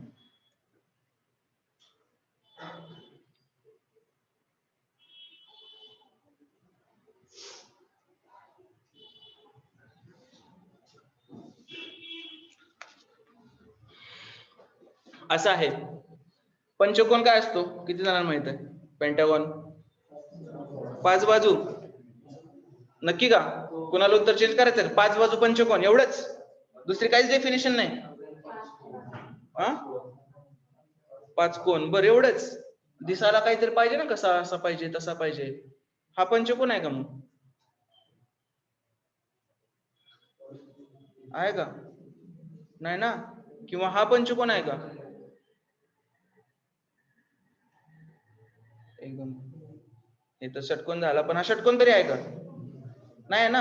अशी डेफिनेशन असणार आहे ना, काहीतरी असणार आहे ना लॉजिक प्रॉपर, की बाबा सगळे कोण असे बाहेर बाहेरच पाहिजेत, आत कोण नाही झाला पाहिजे, असं काहीतरी असणार आहे ना. तर तोच पंचकोन असतो. नाही तर कुठलीही गोष्ट पंचकोन बनवाल, हे असं असं असं असं केलं तर त्याला अष्टकोन, सप्तकोन, हजारकोन बनवाल, नाही ना होत तसं. काहीतरी असं असं करा तुम्ही, हे छोटे छोटे छोटे छोटे छोटे लाईन काढून सर्कल टाईप बनवा. ठीक आहे, हे असं पण नाही. तर पंचकोन तसा नाही, तो पूर्ण बाहेर जो असतो तो पंचकोन. सिंपल. आपल्याला एक बेस पाहिजे, आपल्याला एक बेस पाहिजे पंचकोनाला. पंचकोन नॉर्मल आपला असा असतो बघा, लहानपणापासून आपल्याला असा शिकवलाय पंचकोन. पंचकोनात काय आपला एक बेस आहे, ह्या बेसच्या 2 बाजू जात आहेत आणि त्या 2 बाजूतून पण 2 बाजू गेल्या पाहिजेत. ठीक आहे. आता मग मी हा बेस पकडला माझा, मी माझा हा बेस पकडला. मग हा बेस पकडला, मला हे एक पंचकोन काढता येतं की नाही? हा आपला नॉर्मल वाला, मधला वाला, काहीच कोणाला प्रॉब्लेम नाही, मधला तर सगळ्यांनी ओळखलाय. ठीक आहे, हा एक झाला. मग परत मी तोच बेस पकडला, तोच बेस पकडला, पण हा वरचा शिरोबिंदू आहे ना, तो इथला मी इथं शिफ्ट केला. मग बघा माझा हा एक झाला पंचकोन. झाला का? परत इथला शिफ्ट करून मी इथं ठेवला, हा एक झाला. झाला का? आकृती सिमेट्रिकल आहे. जसं मी हा बेस पकडून 3 काढले, वरचा बेस पकडून अजून 3 काढा. किती झाले टोटल? 6. कळलं का? हे आकृत्यांसोबत असं खेळता आलं पाहिजे तर आकृत्या सोप्या जाणार आहेत. पेन घेऊन बसला तर नाही शक्य आहे ते गिरवत त्याच्यावर. 6 येतं याचं आन्सर. लय डोकं उठलं तर तुम्ही डायरेक्ट 10 लिहिलेलं असतं. ह्याचं आन्सर खरं काय होतं, एमपीएससीचं लॉजिक सांगतो. नाही, खरं लॉजिक सांगतो मी. आतापर्यंत, आता मी पुस्तक तयार करतो, येईल ते 10 फेब्रुवारी पर्यंत. एवढे सगळे प्रश्न सगळे पाठ झालेत मला. लॉजिक एमपीएससी सांगतो, जो सेकंड लास्ट आहे ना, सेकंड लास्ट, ते आन्सर आहे. हे कुणी करायचंय? ज्याला वेळ नाही, अभ्यास केला नाही त्यानं. म्हणजे ह्याच्यात काय आन्सर आहे आपलं? 4, 6, 8, 10 मध्ये ना 8 आन्सर आहे. 8 एमपीएससी ला प्रश्न आला तर. का? कारण एमपीएससी आतापर्यंतचे जेवढे पण आकृत्यांचे प्रश्न आहेत ना, नंबर मोजा, जो सेकंड लास्ट आहे तो त्याचं उत्तर आहे. म्हणजे सगळं बरं का, एखादं नसेल फक्त. जर 20 प्रश्न असतील ना, तर त्यातले 18 प्रश्न तुम्ही पकडून चाल सेकंड लास्ट आन्सर दिलेलं आहे. हे असले नसते उपयोगाला आणायचं, मी फक्त सांगायचं काम करतोय. ज्यांना वाटतं आता आपली शर्यत संपलेलीच आहे, त्यांना हुसेन बोल्ट लावायचंय सोबत, तर त्यांनी हुसेन बोल्ट लावा. हा ठीक आहे, मग जिंकताय तुम्ही. वेळ नाही उरला असं पण बाहेर पडलं तर तुक्का मारणार आहे तर माझ्या ट्रिकनं मारा. तुक्का मारायचा आहे तर स्वतःचं डोकं लावण्यापेक्षा मी केले ते अनालिसिस, तर त्याच्याप्रमाणे जावं. परत कशाचं सांगितलेलं असं मी तुम्हाला? पीएचडीएम सांगितलेलं, ते सांगतो त्याच्या वेळी. इक्वेशन ह्याचं करेक्शन कळालं? भेटलं? सर्व व्यंजने च्या ऐवजी सर्व स्वर आहे. सर्व व्यंजनेने आन्सर येत नव्हतं, ते सर्व स्वर होतं ते. बघा सोपा आहे, परम्युटेशन कॉम्बिनेशन प्रोबॅबिलिटीचा प्रश्न आहे हा. तुम्हाला खरंच गरम होत नाही मुलांना? गरम नेहमीच होत असतं. 10 मिनिटांनी परत बंद करू. इक्वेशन या शब्दाची हे रँडमली आहे बरं का, मराठीत त्याला असं म्हणतात. ठीक आहे. अनाम धबक्याने किंवा यादृच्छिकरित्या हे मराठी शब्द आहेत आणि रँडमली हा इंग्लिश शब्द आहे. मांडणी केली असता सर्व व्यंजने एकत्र, तिथं सर्व स्वर एकत्र असा प्रश्न आहे आपला. सर्व स्वर एकत्र न येण्याचे किती संभाव्यता आहे? सर्व स्वर एकत्र न येण्याची. आता आपण स्वर सरवेग इकडे काढू याच्यातून. E, U, A, I, O. आणि व्यंजन काय आहेत? Q, T, N. व्यंजन म्हणजे कॉन्सोनंट, स्वर म्हणजे वॉवेल. ओके. तर त्याने काय विचारले? सर्व स्वर एकत्र न येण्याची. म्हणजे आपण हे काय, हे सगळे आपले काय आहेत? सर्व स्वर. मी त्यांना काय म्हणतोय? सर्व स्वर एकत्रच आहेत म्हणतो. आपल्याला काय विचारले? एकत्र न येण्याची विचारले ना, तर आपण काय काढायचं? एकत्र येण्याची काढू, ते 1 मधून मायनस करू 1 मधून, म्हणजे उरलेलं काय भेटेल? एकत्र न येण्याची भेटेल. ठीक आहे. मग आता मला सांगा, ह्याला जर एकाच खुर्चीत बसवायचंय मला, तर एकूण खुर्च्या किती झाल्या? 1, 2, 3, 4. एकूण खुर्च्या किती झाल्या? 4 म्हणजे ह्यांना 4 फॅक्टोरियल प्रकारे बसू शकतो. पण आपल्याला फक्त स्वर एकत्र पाहिजेत ना, ते त्यांच्यात अरेंज होणार का नाही? म्हणजे ई इकडे येऊ शकतो, ए इकडे येऊ शकतो, आय इकडे येऊ शकतो. मग हे किती आहेत? 1 2 3 4 5. हे किती प्रकारे होणार? 5 फॅक्टोरियल प्रकारे होणार. कळालं इथपर्यंत सगळं? ह्याचा आन्सर काढू नका. 24 आणि 120 आणि परत गुणाकार. कॅल्क्युलेशन गणितामध्ये फक्त एकदा करायचं शेवटच्या स्टेपला. परत आता काय म्हटलंय त्यांनी, ह्याची प्रोबॅबिलिटी विचारली. हे तर काय करतो आपण? एकत्र येण्याची बघतोय ना. एकत्र स्वर तर एकत्र ठेवले ना. आपल्याला विचारले काय? स्वर एकत्र आले नाही पाहिजे. मग आता मी काय करतो? ही कंडिशन झाली. आता नो कंडिशन काढतो. नो कंडिशन म्हणजे काय? मला काय घेणं देणं नाही. मला फक्त हे 3 आणि 3 6 आणि 2 8 8 अक्षरांचा जो शब्द आहे तो मला अरेंज करायचा आहे. मग 8 अक्षरांचा शब्द किती प्रकारे अरेंज करतो? 8 फॅक्टोरियल प्रकारे. मग प्रोबॅबिलिटी काढायची कशी काढणार? Condition upon no condition. Condition काय आपली? 4 factorial into 5 factorial divided by 8 factorial. कसं करायचं हे? 4 फॅक्टोरियल हे 5 फॅक्टोरियल तर कॅन्सलच होणार आहे. का कॅन्सल होणार? 8 गुणिले 7 गुणिले 6. 4 फॅक्टोरियल कसं येणार? 4 गुणिले 3 गुणिले 2. 3 दुनी 6, 6 ला 6 गेले. 4 1 4, 4 दुनी 8. किती आलं? 1/14. सगळ्यांचं आलं. कशाचं आन्सर आहे? सगळे स्वर एकत्र येतील याचं. विचारले काय आपल्याला? एकत्र येणार नाहीत याचं. म्हणजे जे उरलेलं असेल 1 वजा 1/14 त्याचा आन्सर काय असणार आहे? 13/14. आहे का आन्सर? आहे. समजतंय? डाऊट कोणाला? पुढे लिहून घेताय का थांबायचं आहे का पुढे जायचं कसं काय? हो.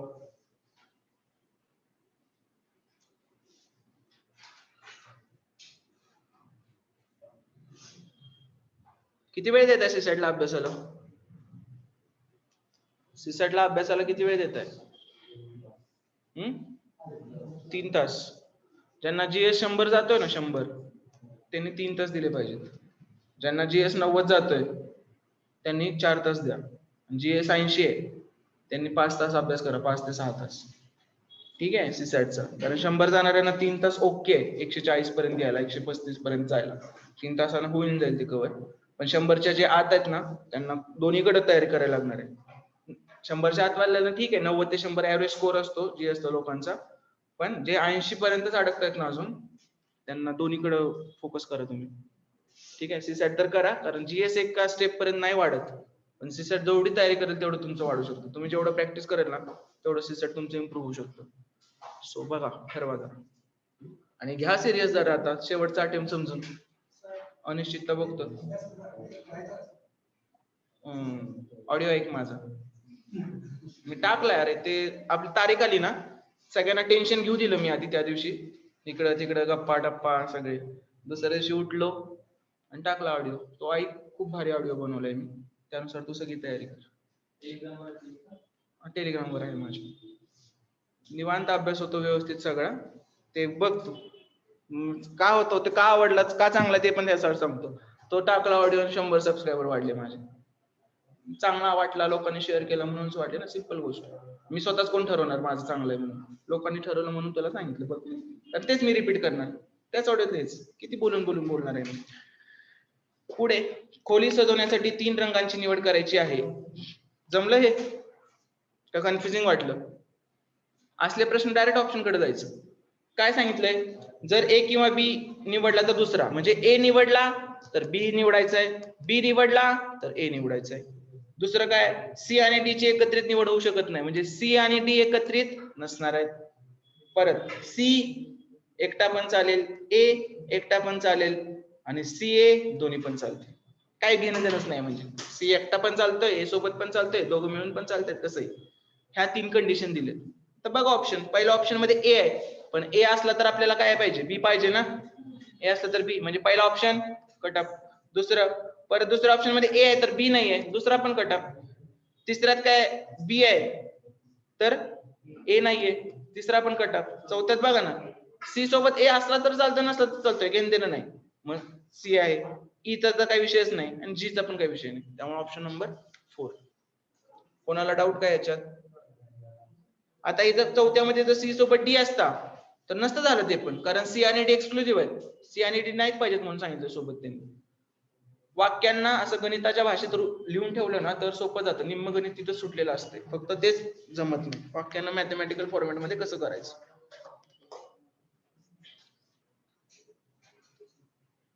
एका खोक्यामध्ये 1 डझन संत्री आहेत. एका खोक्यामध्ये 1 डझन संत्रे आहेत. त्यापैकी 1/3 संत्रे खराब झालेली आहेत. त्यापैकी 1/3 संत्रे खराब झालेली आहेत. तर 1 डझन म्हणजे 12, 1/3 म्हणजे 4 खराब झाले आपले. उरले किती? 8 उरले. त्या खोक्यातून रँडमली जर 3 संत्रे बाहेर काढले, रँडमली 3 संत्रे किती बाहेर काढायचे? 3 बाहेर काढायचे. तर त्यापैकी किमान एक संत्रा चांगला असण्याची, काय म्हणजे ऍटलिस्ट वन संत्रा काय पाहिजे? चांगला. ऍटलिस्ट वन चांगला पाहिजे. मग सारखंच गणित आहे का नाही? काय करायचंय? फक्त ऍटलिस्ट वन चांगला आहे ना, काय करायचं? मी सगळेचे सगळे खराब काढतो. ते जर टोटल मधनं मायनस केले तर उरलेल्या एक तरी चांगला असणारच आहे. ऍटलिस्ट वन चांगला पाहिजे. मग किती आहेत खराब? किती आहेत आपले? 4 आहेत. 4तून 3च्या 3 मी खराबच काढतो. मग 4तून 3 कशी काढतो आपण? 4C3. आता ही काय झाली आपली कंडिशन. प्रोबॅबिलिटी म्हणजे काय असते? Condition upon no condition. No condition म्हणजे काय? 3 संत्रे काढ, मला काय घेणं देणं नाही, टोटल तुझ्या बुट्टीतून 3 संत्रे काढ. 12तून 3 काढले, मग कसं काढतो ते? 12C3. करा मग हे किती येणार? 4 गुणिले 3 गुणिले 2 गुणिले 1 आणि खाली काय येणार? 3 तर कॅन्सलच होणार आहे ना आपलं.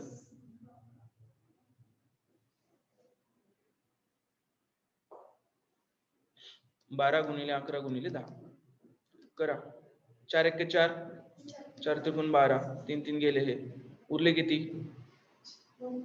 2 भागिले 110. हे काय असणार आहेत आपले? 2 भागिले 110.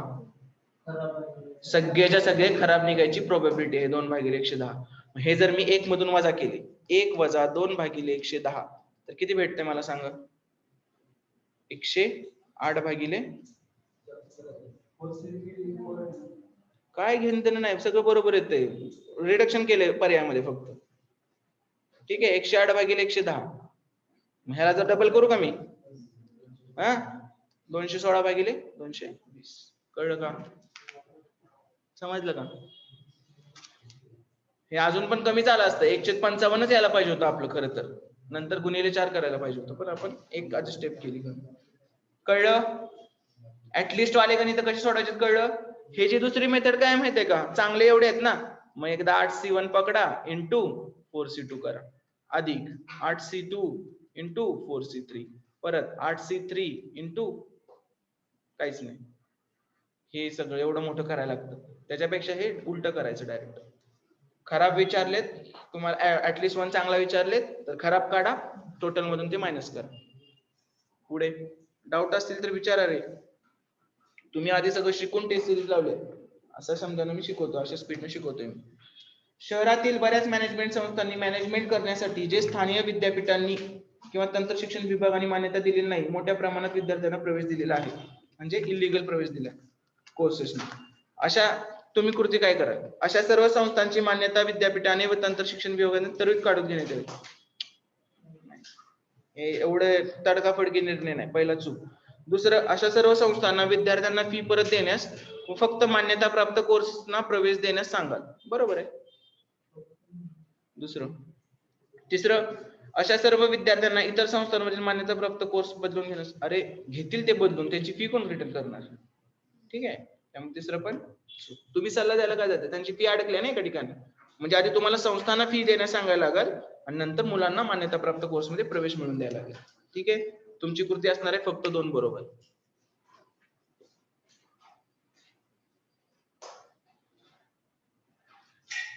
बारा वाजता एक घड्याळ अशा प्रकारे ठेवले आहे की त्याचा मिनिट काटा ईशान्य दिशा दर्शवतो, तर 1:30 वाजता तास काटा कोणती दिशा दर्शवेल?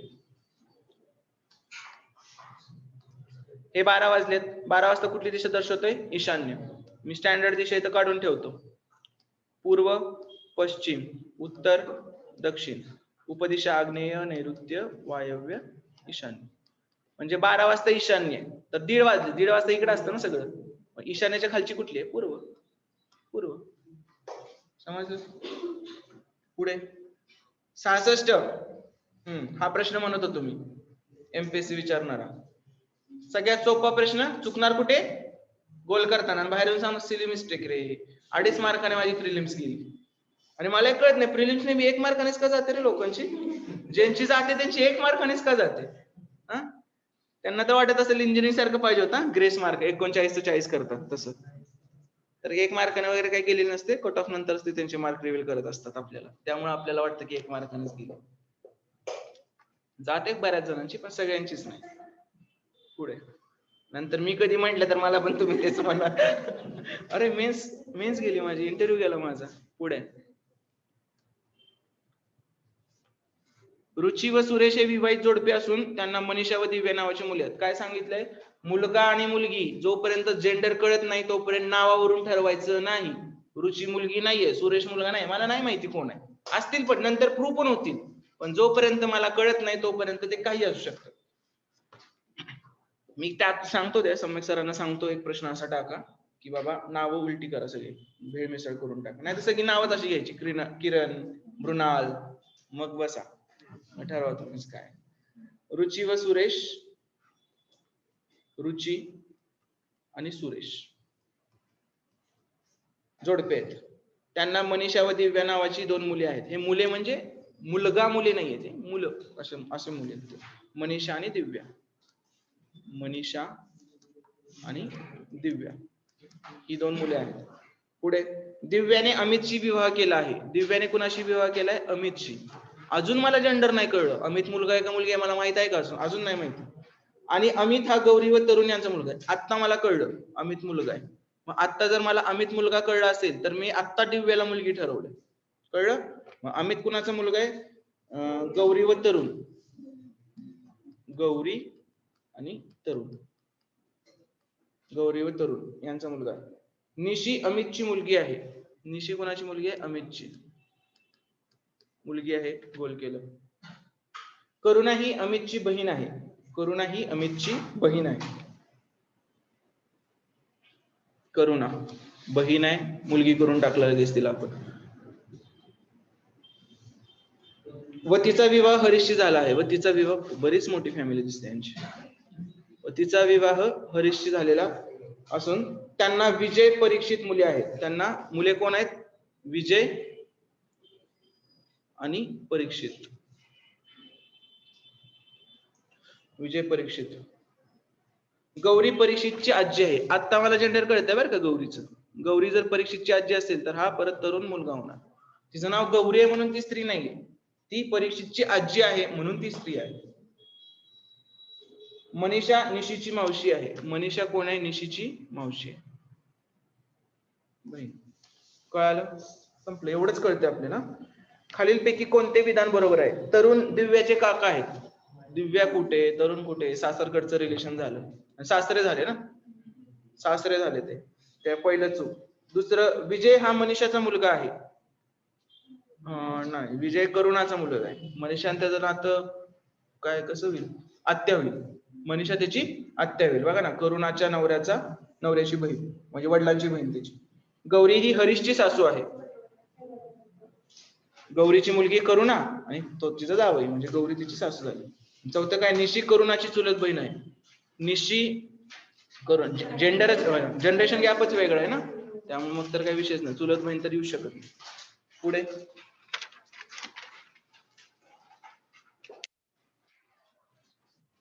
सुटलं 68 नाही सुटलं. अशा गणितात काय करायचं सांगितले? एकाची किंमत काढा, एकाची बस. एक्स मानू नका. एका संत्र्याची किंमत काय? ह्याच्यात संत्रीच आहेत का? संत्री. एका संत्र्याची किंमत काढा. काय म्हटले? 1 रुपयाला 11 या दराने काही संत्री विकत घेतली. म्हणजे एका संत्र्याची किंमत किती? 11/1. 1/11 ना. 1 रुपयाला, रुपयावर ठेवतो ना आपण. 10 रुपयाला 2 चॉकलेट घेतले, 10/2 करतो ना. तसं 1 रुपयाला 11, 1/11. हे असं कन्फ्युजनच्या वेळी असंच समजायचं. बाहेरचं एक्झाम्पल घ्यायचं आणि त्यानुसार आपल्याला मॅनेज करायचं. 1 रुपयाला 11 या दराने काही संत्री विकत घेतली आणि 1 रुपयाला 9 या दराने तेवढेच संत्री विकत घेतली. अजून एक घेतले काय? 1 रुपयाला 9 म्हणजे 1/9. म्हणजे 2 संत्र्यांची किंमत किती झाली रे? एवढी झाली की नाही? किती येते हे? 20/9. 99, 9 91, 11 1 11, 11 9 20, 20/99. 2 संत्र्यांची किंमत झाली 20/99. आता जर हे संत्री एक संत्री 1 रुपयाला 10 या दराने विकली, 1 रुपयाला 10 म्हणजे 1/10, पण 2 संत्र्यांची काय किती झाली किंमत? 2/10 झाले. कळलं का? 2/10 झाले. आता एक अंदाज लावायचा आपण, हे किती येते? 1/5 येते. ठीक आहे, ह्याला 100 पर्यंत जरी नेला आपण तरी ह्याचा छेद मोठा होतो, म्हणजे आपली खरेदी किंमत जास्त होती. डोक्यावरून चाललंय सगळं. ह्याला मी असं लिहू का? 20/100. 20/100 लिहू का? कशासाठी? तोटा का नफ्यासाठी चाललंय करायचंय? तोटा होतोय का नफा? 2 संत्र्याची किंमत 20/100. फरक पडला का काय रे? काहीच फरक नाही पडला. आणि वर काय 20/99. कुठलं मोठं आहे? पहिलं मोठं आहे का दुसरं मोठं आहे?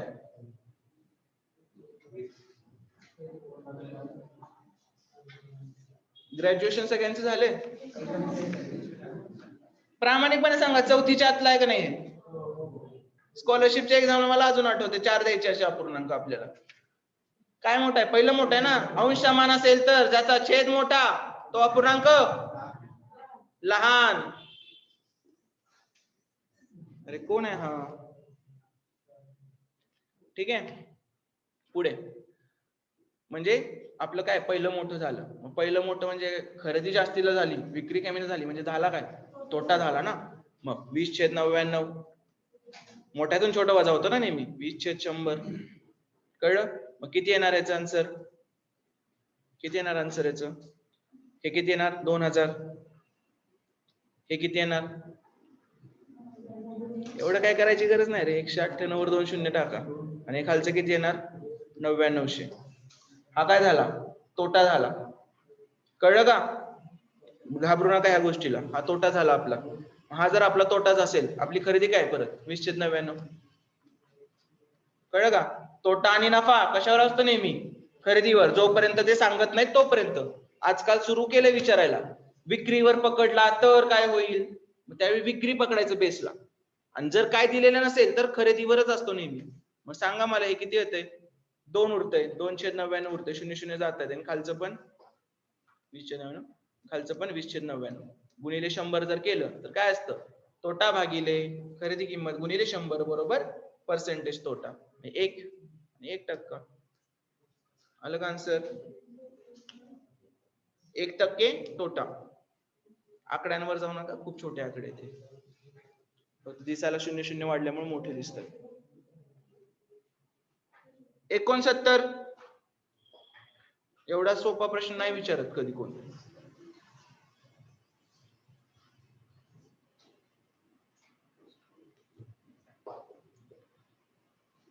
69चं काय? एका व्यापाऱ्याला त्याच्या व्यापाऱ्यासाठी ए बी सी या 3 शहराला जावे लागते. तो ए ते बी अंतर 2 तासात, नंतर बी ते सी अंतर 3 तासात आणि अंततः सी ते ए हे अंतर 1 तासात पार करतो. ओके. अगर हे 3 शहर 60 किलोमीटर बाद असलेल्या समभुज त्रिकोणाच्या टोकाला वसलेले असतील तर त्या व्यापाराचा संपूर्ण प्रवासातील सरासरी वेग किती? म्हणजे समभुज त्रिकोण आहे असलं काही काढायची गरज नाही लागत. 60 60 60 अंतर असं सांगितले त्यांनी. आणि किती किती लागतात त्याला? 2 3 आणि 1. 2 3 आणि 1. एकूण अंतर पार किती केले त्यानं? 180. आणि वेळ किती लागला? 3 2 5 आणि 6. म्हणजे अंतर सरासरी काय असतं ते? Average speed is equal to total distance covered upon total time taken. 180 भागिले 6 किती येणार आहे? 30. ऍव्हरेज स्पीड काय झालं? 30 झाले. 70. आलं? काय विचारले? लक्षात काय ठेवायचं? आणि अल्टरनेट अपोजिटला असतात. डायस मध्ये लक्षात काय ठेवायचं? अल्टरनेट बाजू अपोजिटला असतात. मग मला सांगा 4 आणि 6 अल्टरनेट आहे का?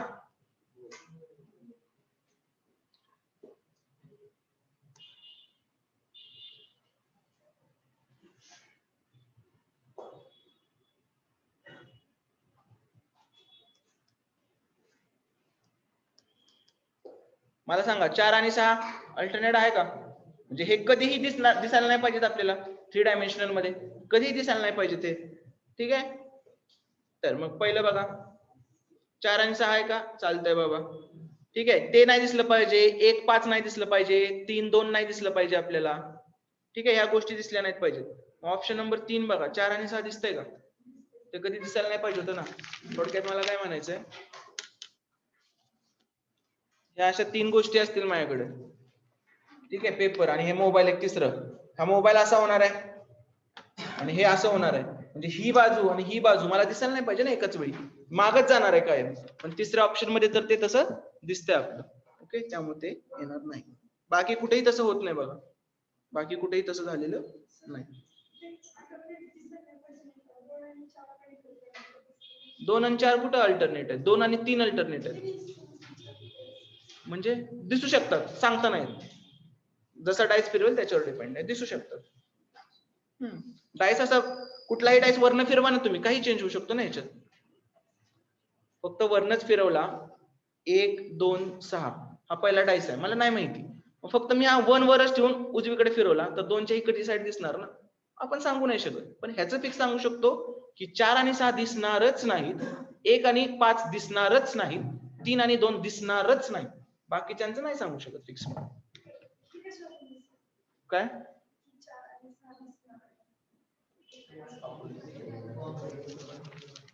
ते पेपर त्यासाठीच घेतलेला मी आता, तेच सांगतोय मी तुला.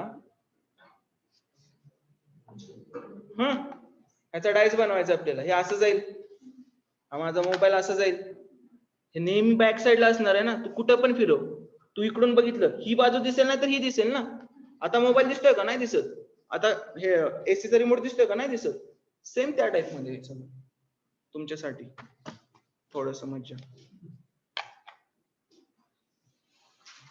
सगळं बघायला लागतं रे. इकडे इकडे एसी आणि मोबाईल दिसणार नाहीये. नाही बघितलंय त्यांनी, माझे दुसरे व्हिडिओ बघितले असतील तर हे होऊन जातं, एवढं काही विशेष नाही याच्यात. पुढे काय आन्सर? थर्ड ऑप्शन आहे, 4 आणि 6 तिथं शेजारी दाखवले. परत ABCDEFG या 7 जणांतून एक 4 जणांचा संघ निवडायचा आहे, पण अगर ए ला निवडले तर जी ला निवडता येणार नाही, आणि जी ला आणि ई ला फक्त डी च्या संघात असेल तर निवडता येते. सी ला काय वाचून उपयोग नाही, डायरेक्ट सोडवायला द्यायचं. कोणता खेळाडू कायम संघात असेल? आता मला सांगा, ए ला निवडले तर जी ला निवडता येत नाही, म्हणजे ए ला निवडले तर जी नाहीये. ई ला फक्त डी त्या संघात असेल तर निवडता येते, म्हणजे ई आणि डी. ई ला फक्त डी त्या संघात असेल तर निवडता येते, आणि सी आणि एफ या दोघांमधून फक्त एकाची निवड करता येते. सी तर पाहिजे किंवा एफ तरी पाहिजे, ठीक आहे. दोघेही निवडता येणार नाही. तर खालीलपैकी कोणता खेळाडू कायम त्या संघात असेल? सी असेल का? जर एफ संघात असेल तर सी असेल का? नाही, म्हणजे पहिला ऑप्शन कट ऑफ. दुसरा बी, बी चं काहीच बोललं नाही, त्यामुळे असू शकतो. तरी पण पुढे जाऊ. ई असेल तर डी असायला पाहिजे, पण डी नसेल तर ई असेल का? नाही, त्यामुळे तिसरं पण कट ऑफ. दुसरं अंदाजे होऊ शकते, आतापर्यंत आपण दुसऱ्यापर्यंत आलो. परत त्यानंतर काय? डी, परत ते सेमच, ए आणि डी दोघांपैकी एकच असणार, त्यामुळे आन्सर काय? बी. कारण बी चं काही अटच नाही, त्याला काही घेणं नाही, तो दुसऱ्यांवर डिपेंड नाही किंवा त्याच्यावर कोणी डिपेंड नाही, सो तो कायम असू शकतो. रोहितने एक वस्तू त्याच्या दर्शनी किमतीच्या 4/5 या भावाने विकत घेतली. मला सांगा याचा अर्थ काय? दर्शनी किमतीच्या 4/5 या भावाने विकत घेतली, याचा अर्थ काय? दर्शनी किंमत किती आणि त्याने घेतली कितीला? वाय अजूमच ना, मग 4/5 दिलेच की त्यांनी अजूमला. हा, कशातून काढू दे. 4/5 एवढ्यावरूनच 100 वगैरे काय नका. ह्याच्यात काय डिनॉमिनेटर आहे ती सुरुवातीची किंमत, न्यूमरेटर आहे ती नंतरची. 4/5 म्हणजे 5 जर दर्शनी पकडली तर 4 ला त्याने घेतली. ह्याचं तेच होणार आहे ना, 20 100 आणि परत 80. फक्त मी तुम्हाला म्हणतोय इथं कधी पूर्णांक देतात ना, आता 4/5 आहे म्हणून जमलं करायला तुम्हाला. 3.311 ह्याच्यातच आहे का प्रश्न? असेल कशात तरी प्रश्न असेल तो, तर तसा प्रश्न असेल तर अवघड पडतं ना ते. तर जेव्हा कधी पण दर्शनी किमतीच्या 4/5 म्हणजे 5 दर्शनी असेल तर ह्याचं 4/5 मनातल्या मनात करून बघा, 4 येते बघा. मग 5 ची गोष्ट 4 ला घेतली आणि दर्शनी किमतीपेक्षा 20% जास्त किमतीला विकली, म्हणजे 5 ची गोष्ट कितीला विकली असणार? आता 6 ला. कळलं का? 5 ची गोष्ट कितीला झाली? 6 ला झाली. आता काय, तर रोहितला त्या व्यवहारात किती झाला, ही झाली त्याची एमआरपी, एवढ्याला घेतलेली, एवढ्याला विकली, 4 वर 2 नफा झाला, तर 100 वर किती,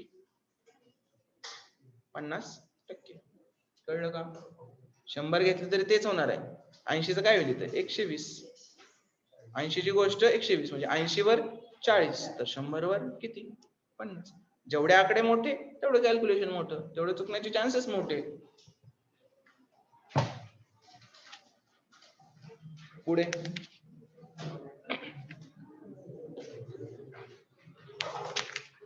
एका फासाच्या 4 वेगवेगळ्या स्थिती खालील ABC आणि D या आकृत्यांमध्ये दाखवलेल्या आहेत, तर पर्सेंटेज याच्या विरुद्ध बाजूस कोणते चिन्ह असेल, तर पर्सेंटेज याच्या विरुद्ध बाजूस कोणते चिन्ह असेल.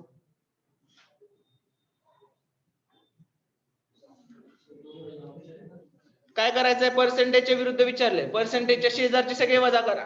पहिल्या डायग्राम मध्ये काय आहेत, ओ आणि हे कॅन्सल होणार, परत दुसऱ्यात तर काही विषय नाही, तिसऱ्यात काय, डॉलर आणि प्लस, डॉलर आणि प्लस हे पण कॅन्सल होणार, राहिलं कटलं वजा. कळलं का? डॅश राहिलं आपलं, डॅश चिन्ह ऑपोजिटला असणार, कारण पहिल्या डायग्राम मध्ये शेजारचा असेल तो ऑपोजिटला असणार नाही, आणि परत तिसऱ्या आणि चौथ्यामध्ये पण सेम तसंच. कळालं? सोपा होता हा प्रश्न. 74 सोपा त्यांच्यासाठी होता ज्यांना डायसची कन्सेप्ट माहित आहे, नाहीतर हे डान्स करायला होतो डायस. बघितलं ना मुलांना, कधी डायसचा प्रश्न आला ना फक्त बाजूला नजर फिरवायची, माना कशा कशा हालतात त्या बघायच्या फक्त मुलांची, त्याचं काय केंद्र नाहीये. क्लॉक दोन टाईप आहेत डायसचे, standard dice, general dice. Standard असेल तर अपोजिट फिक्स असतात, 2 5 1 6 4 3. जनरल डायस असेल तर क्लॉकवाईज.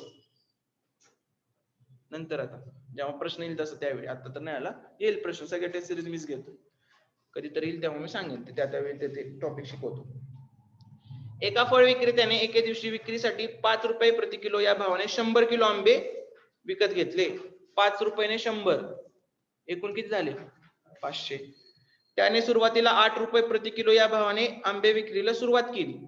8 रुपये प्रति किलो या भावाने सुरुवात केली, पण दिवसाच्या शेवटी त्याने 10 किलो आंबे खराब झाल्याने 3 रुपयाने विकले, म्हणजे 10 किलो आंबे 3 ने विकले. 8 रुपयाने 90 किलो विकले, नाहीतरी किती झाले, 30. 9 8 72 720, टोटल किती झाले, 750. 500चं झालं 750, म्हणजे फायदा झाला 250चा. 500 वर 250, 100 वर किती. व्यवस्थित लिहित गेले की चुकायचे चान्सेस 0 आहेत. एका पिशवीमध्ये 1 रुपया 50 पैसे आणि 25 पैसे चे नाणे 2 3 5 या प्रमाणात आहे. 1 रुपया 50 पैसे, ह्याचं करेक्शन भेटलंय जवळपास, अप्रॉक्सिमेशन. ठीक आहे, कारण ह्याचं एक्झॅक्ट आन्सर निघत नाही म्हणून, ते पण मला नंतर कळालं. आणि 25 पैसे हे किती असतं, हाफ. हे किती असतं, 1/4. हे 1. तुम्ही ह्याला 100 करून पण करू शकता, सगळीकडून आन्सर तेच येणार आहे. मग शेवटी ते 332 रुपयाला पण 332 वर डबल शून्य करा, पैशांमध्ये करा त्याचं पण रूपांतर. आता प्रमाण किती आहे त्यांचं, 2 3 5 प्रमाणात आहे. 2 3 5. एक्स पकडा, पकडू नका, काही फरक नाही पडत. ज्यांना पकडायचं त्यांनी असं इथं पकडून चला, एक्स इथं नाही, इथं पकडायचं बरं का, सॉरी, इथं खाली पकडायचं. मग हे काय होणार, 2x. हे काय होणार, 3/2x. हे काय होणार, 5/4x. एवढे रुपये आहेत, एक्स एवढी नाणी आहेत, बरोबर किती असणार आपलं, 332. हे असं काढलं की एक्सची एक किंमत येते 70 रुपये. मग एक्सची किंमत 70 आली की 50 आणि 25 पैशाची नाणी काढायची आपल्याला. किती आहेत 50 25 पैशाची नाणी, 3 5 आहेत ना, टोटल 8 आहेत ना. मग 1 म्हणजे 70 आहे, तर 8 म्हणजे 560. कळलं का? हे एक्स येतात देऊ नका, इथं द्या, इथे ह्या रेशोला द्या, इथं नाही ते रुपयांचीच किंमत लिहिली आपण फक्त इथे. 2 3 5 या प्रमाणात, म्हणजे 2x 3x 5x प्रमाणात. पीएसडीएम बघा, मारा गप्पा. तुम्ही सांगायचं मला, मी पण काय वाचलो नाही. बघू तुम्ही काय आन्सर देता याचे, तुम्हाला काय वाटतं याचा आन्सर.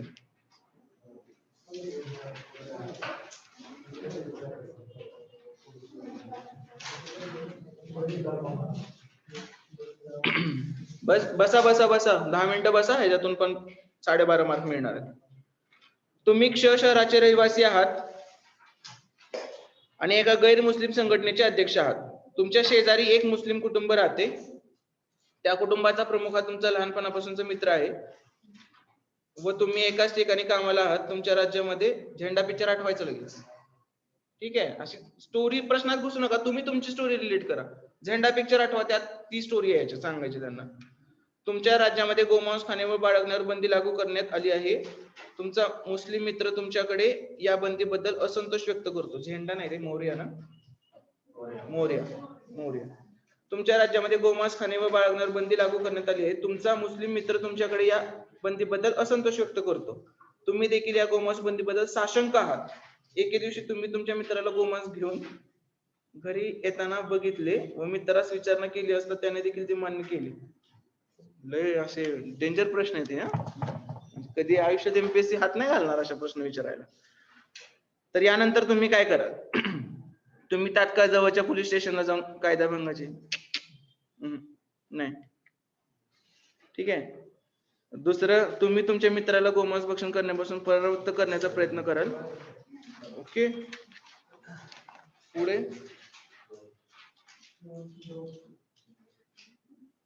तुम्ही तुमच्या संघटनेच्या कार्यकर्त्यांना गोळा करून त्याच्या घराला घेराव घालाल. ह्याला 0 मार्क आहे. हा, तिसऱ्याला.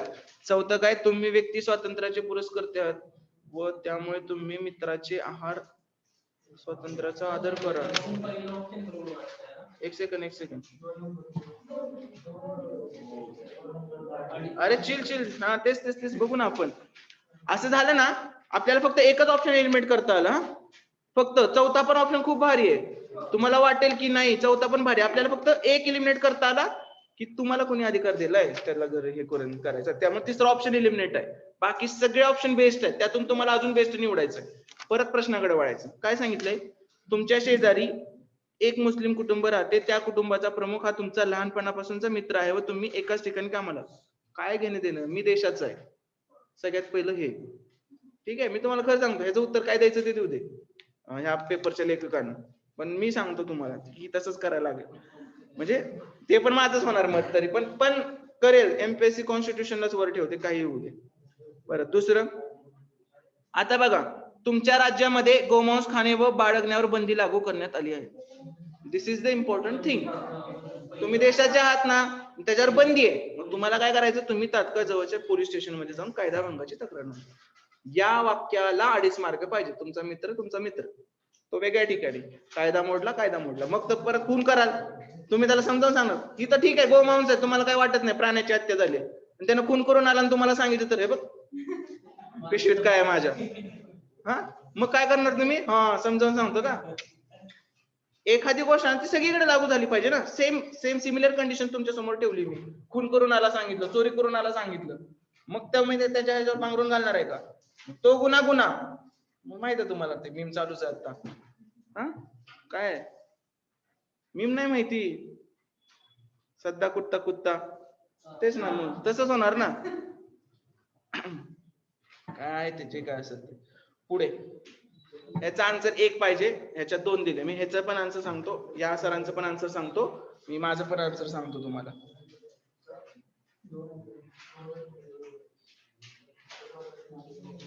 चौथा आला असतं, कधी आला असतं? कायदा करण्याची प्रोसिजर सुरू आहे त्यावेळी चौथ्याला मी 2.5 मार्क दिले असते.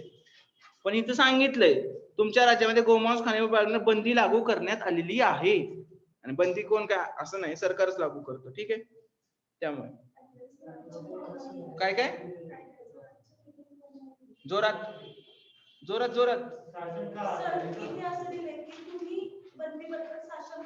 त्या कशाबद्दल? त्या विचाराबद्दल बंदी फिक्स मध्ये. हा, नाही त्याच्याबद्दल नाही साशंक. गोमांस बद्दल साशंक असेल ना तर घरी जाऊन त्याच्याकडे जेवण बघितलं असतं. हा, बंदी बद्दल नाहीये साशंक, तो बंदी फिक्स आहे त्या विचारांशी साशंक येतो. हा, त्या विचारांसोबत बंदी फिक्स गव्हर्नमेंटने घातलेली आहे. मित्राशी नाही, त्याला थोडक्यात असं म्हणायचं माझी मर्जी. त्याला पण असं वाटतं मी हिंदू लोक काही सगळे व्हेजिटेरियन नाहीत ना, ते पण व्हेजिटेरियन काय बीफ सुद्धा विचार करू शकतो आपण. त्याला बोलायचं कसं हे कॅमेरा समोर असताना असल्या गोष्टी, तर ते पण खाऊ शकतात ना. मग तो काय विचारशे, मला आवडत असतं तर मी परत उद्या उठून मध्ये मला वांग्याची भाजी आवडत नाही त्याला बॅन करा. ठीक आहे, असं नाही होऊ शकत. तो असा साशंक आहे, त्या विचारांची तो साशंक आहे की मला नाही बाबा घेऊन देणं, तुम्ही तुमचं आहे ना, तुमची लाईफस्टाईल आहे ना, ते तुम्ही तसं करू शकताय. कशाबद्दल साशंक आहे? हा तसं तर मी बऱ्याच, अरे मग तुम्हाला तेच म्हणतोय एका मित्राला गरज आहे, त्यानं चोरी केली, बँकेचा दरोडा घातला, ठीक आहे, मग तुम्ही त्याला सपोर्ट करणार का? रूल काय आहे, चोरी करणाऱ्याला शिक्षा झाली पाहिजे. मग त्या विचारांशी, इव्हन मी स्वतः चोर आहे, पुढे मी स्वतः चोर आहे, आपण कोण आहे त्याच्यात? आपण साधे माणूस आहे ना, आपण अधिकारी आहे का? नाही, आपण तेच करायचं जे नियमात आहे. सिंपल गोष्ट. सगळ्यात पहिली गोष्ट, कॉन्स्टिट्यूशन ऑफ इंडियाला वर ठेवा, बाकी सगळ्या गोष्टी सॉर्ट होतात. आणि काय जरी झालं ना तरी स्क्रॅप करतील क्वेश्चन, जर तुम्ही कॉन्स्टिट्यूशनला वर ठेवून उत्तर लिहिलं असेल तर. पण तुम्ही असे बाकीचे केले तर त्याच्यात सपोर्ट पण नाही कराल तुम्हाला. असं कुठे दिले तुम्ही नाही म्हणू शकत ना. सगळ्या गोष्टीला तुम्ही सपोर्टला घालू शकता, तसं नाही होणारच. ठीक आहे.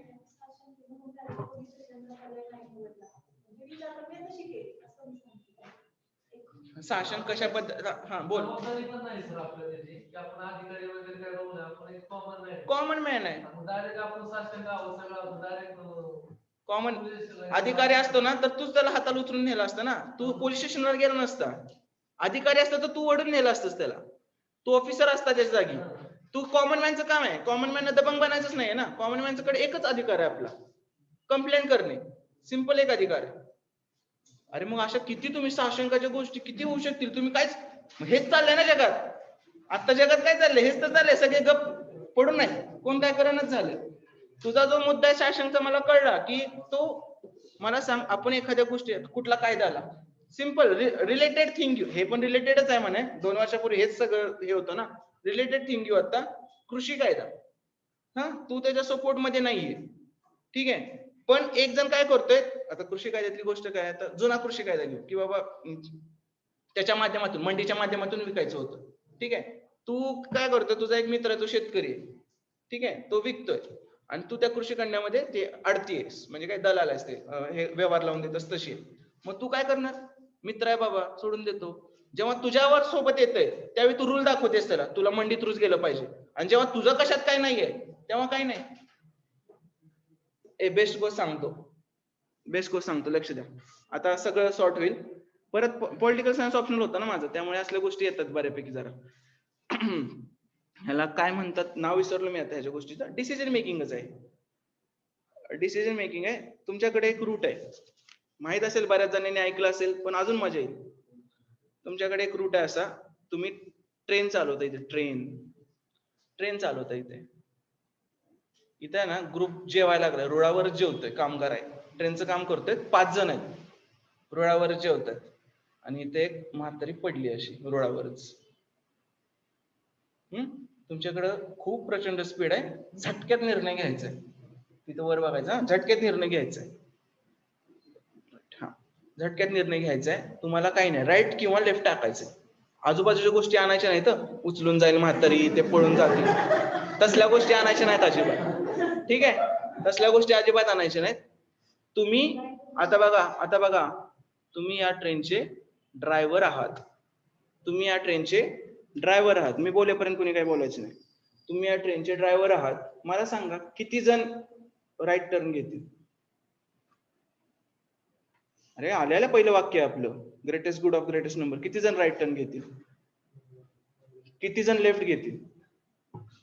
गाडीला ब्रेक बिक तसलं नाही बरं का बाकीचे. नाही, हा पॉइंट आहे, मी एक डायग्राम काढायला थोडीशी चुकलोय मी डायग्राम काढायला.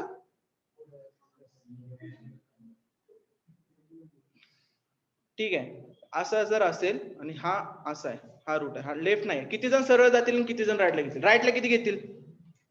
राईटला घ्या ना, तुमचंच चाललंय, राईटला. अरे डायग्राम कळली नाही का तुम्हाला? हा ड्रायव्हर आहे, असा सरळ रूट आहे, ठीक आहे, इथे एक म्हातारी, एकच माणूस आहे इथं, आणि इथं 5 जण आहेत ह्या रूटवर. सगळे रूटवर आहेत. किती जण राईट टर्न मारतील? गाडीला जायचं सरळ. सरळ किती जण जातील? सरळ जायचं आपल्याला सरळ जायचं. सरळ किती जण जातील? ठीक आहे. आता राईट टर्न मारणार आहे. तू राईट टर्न मध्ये होती? नाही राईट टर्न मध्ये ना. राईट टर्न मध्ये. का राईट टर्न मारला?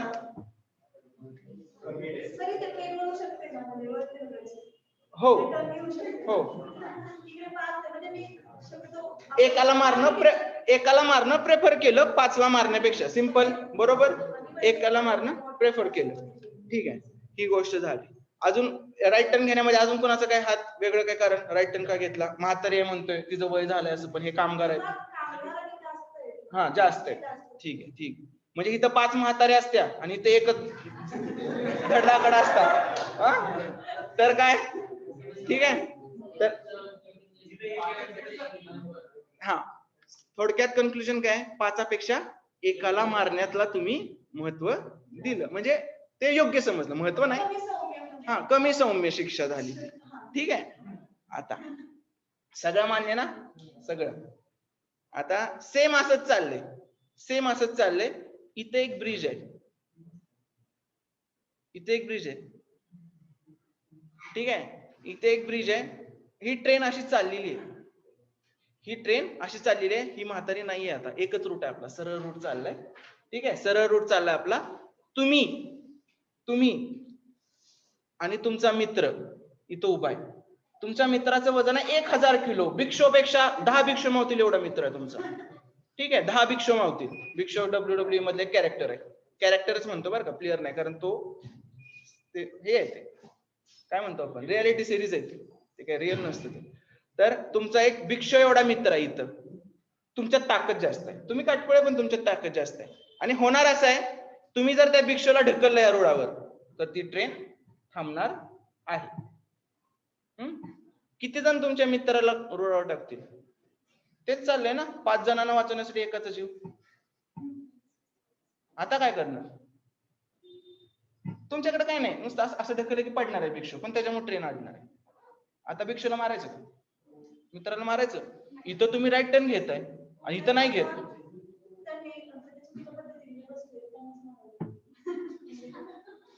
इथं तर दोन्हीच पण चुकीचेच आहेत की. म्हातारी पण चुकीची आहे, ही माणसं पण चुकीची आहेत.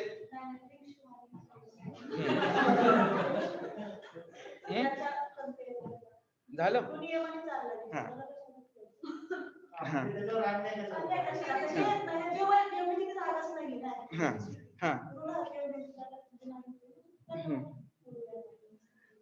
त्या माणसांना उडवेल. हा निर्णय काय घेतला की बाबा ते चुकीचे आहेत, आणि माझ्या मित्राची काही चूक नाहीये.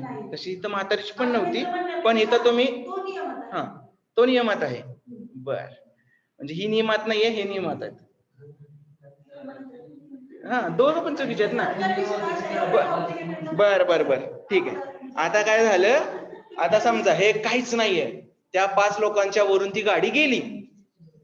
5 लोकांच्या वरून गाडी गेली. एकाचा हात तुटला, एकाचा पाय तुटला, एकाचे डोळे गेले. काय 5 अवयव गेले त्यांचे. तुम्ही आता हे डॉक्टर. तुम्हाला भेटायला परत आला तुमचा एक मित्र. आता वाचवा. त्या 5 जणांचे जीव वाचवणं तर तुमच्या हातात आहे ना. त्या मित्राचे हात काढून, त्या मित्राचा पाय काढून, त्या मित्राचा एक डोळा काढून करणार का? आता तर त्यांचं 5 जणांचं भलं करताय की तुम्ही. आतापर्यंत तुमच्या हातात काय नव्हतं, कुठंतरी घुसवायचंच होतं तुम्हाला.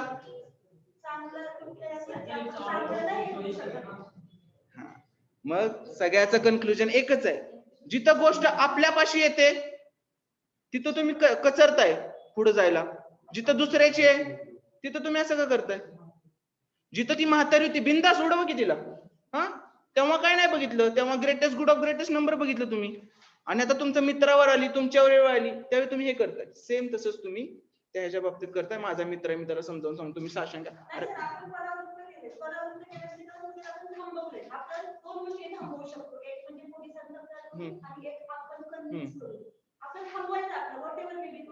जर शासनानं नियम करून तो थांबला नाही तर तुमच्या सांगण्याने थांबेल?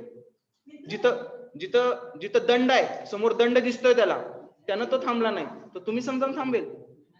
नाही थांबत. सिंपल गोष्ट आहे. आणि ह्याचं काही उत्तर बित्तर काही नसतं बरं का ह्या गोष्टींचं. दिस इज डिबेट थिंग. ह्याचं काही उत्तर नसतं. असलं खूप येतं आपल्याला. प्रत्येक वेळी प्रत्येक सुचू शकतो आपल्याला. प्रत्येक लेक्चरला वेगवेगळं घेऊ आपण. पुढे तेवढं नका बघू. तुम्हाला हे कुणाला मजा घ्यायची आहे का ह्याची? ह्याचं नाव सांगतो मी तुम्हाला. युट्यूबवर व्हिडिओ आहेत, खूप भारी व्हिडिओ आहेत.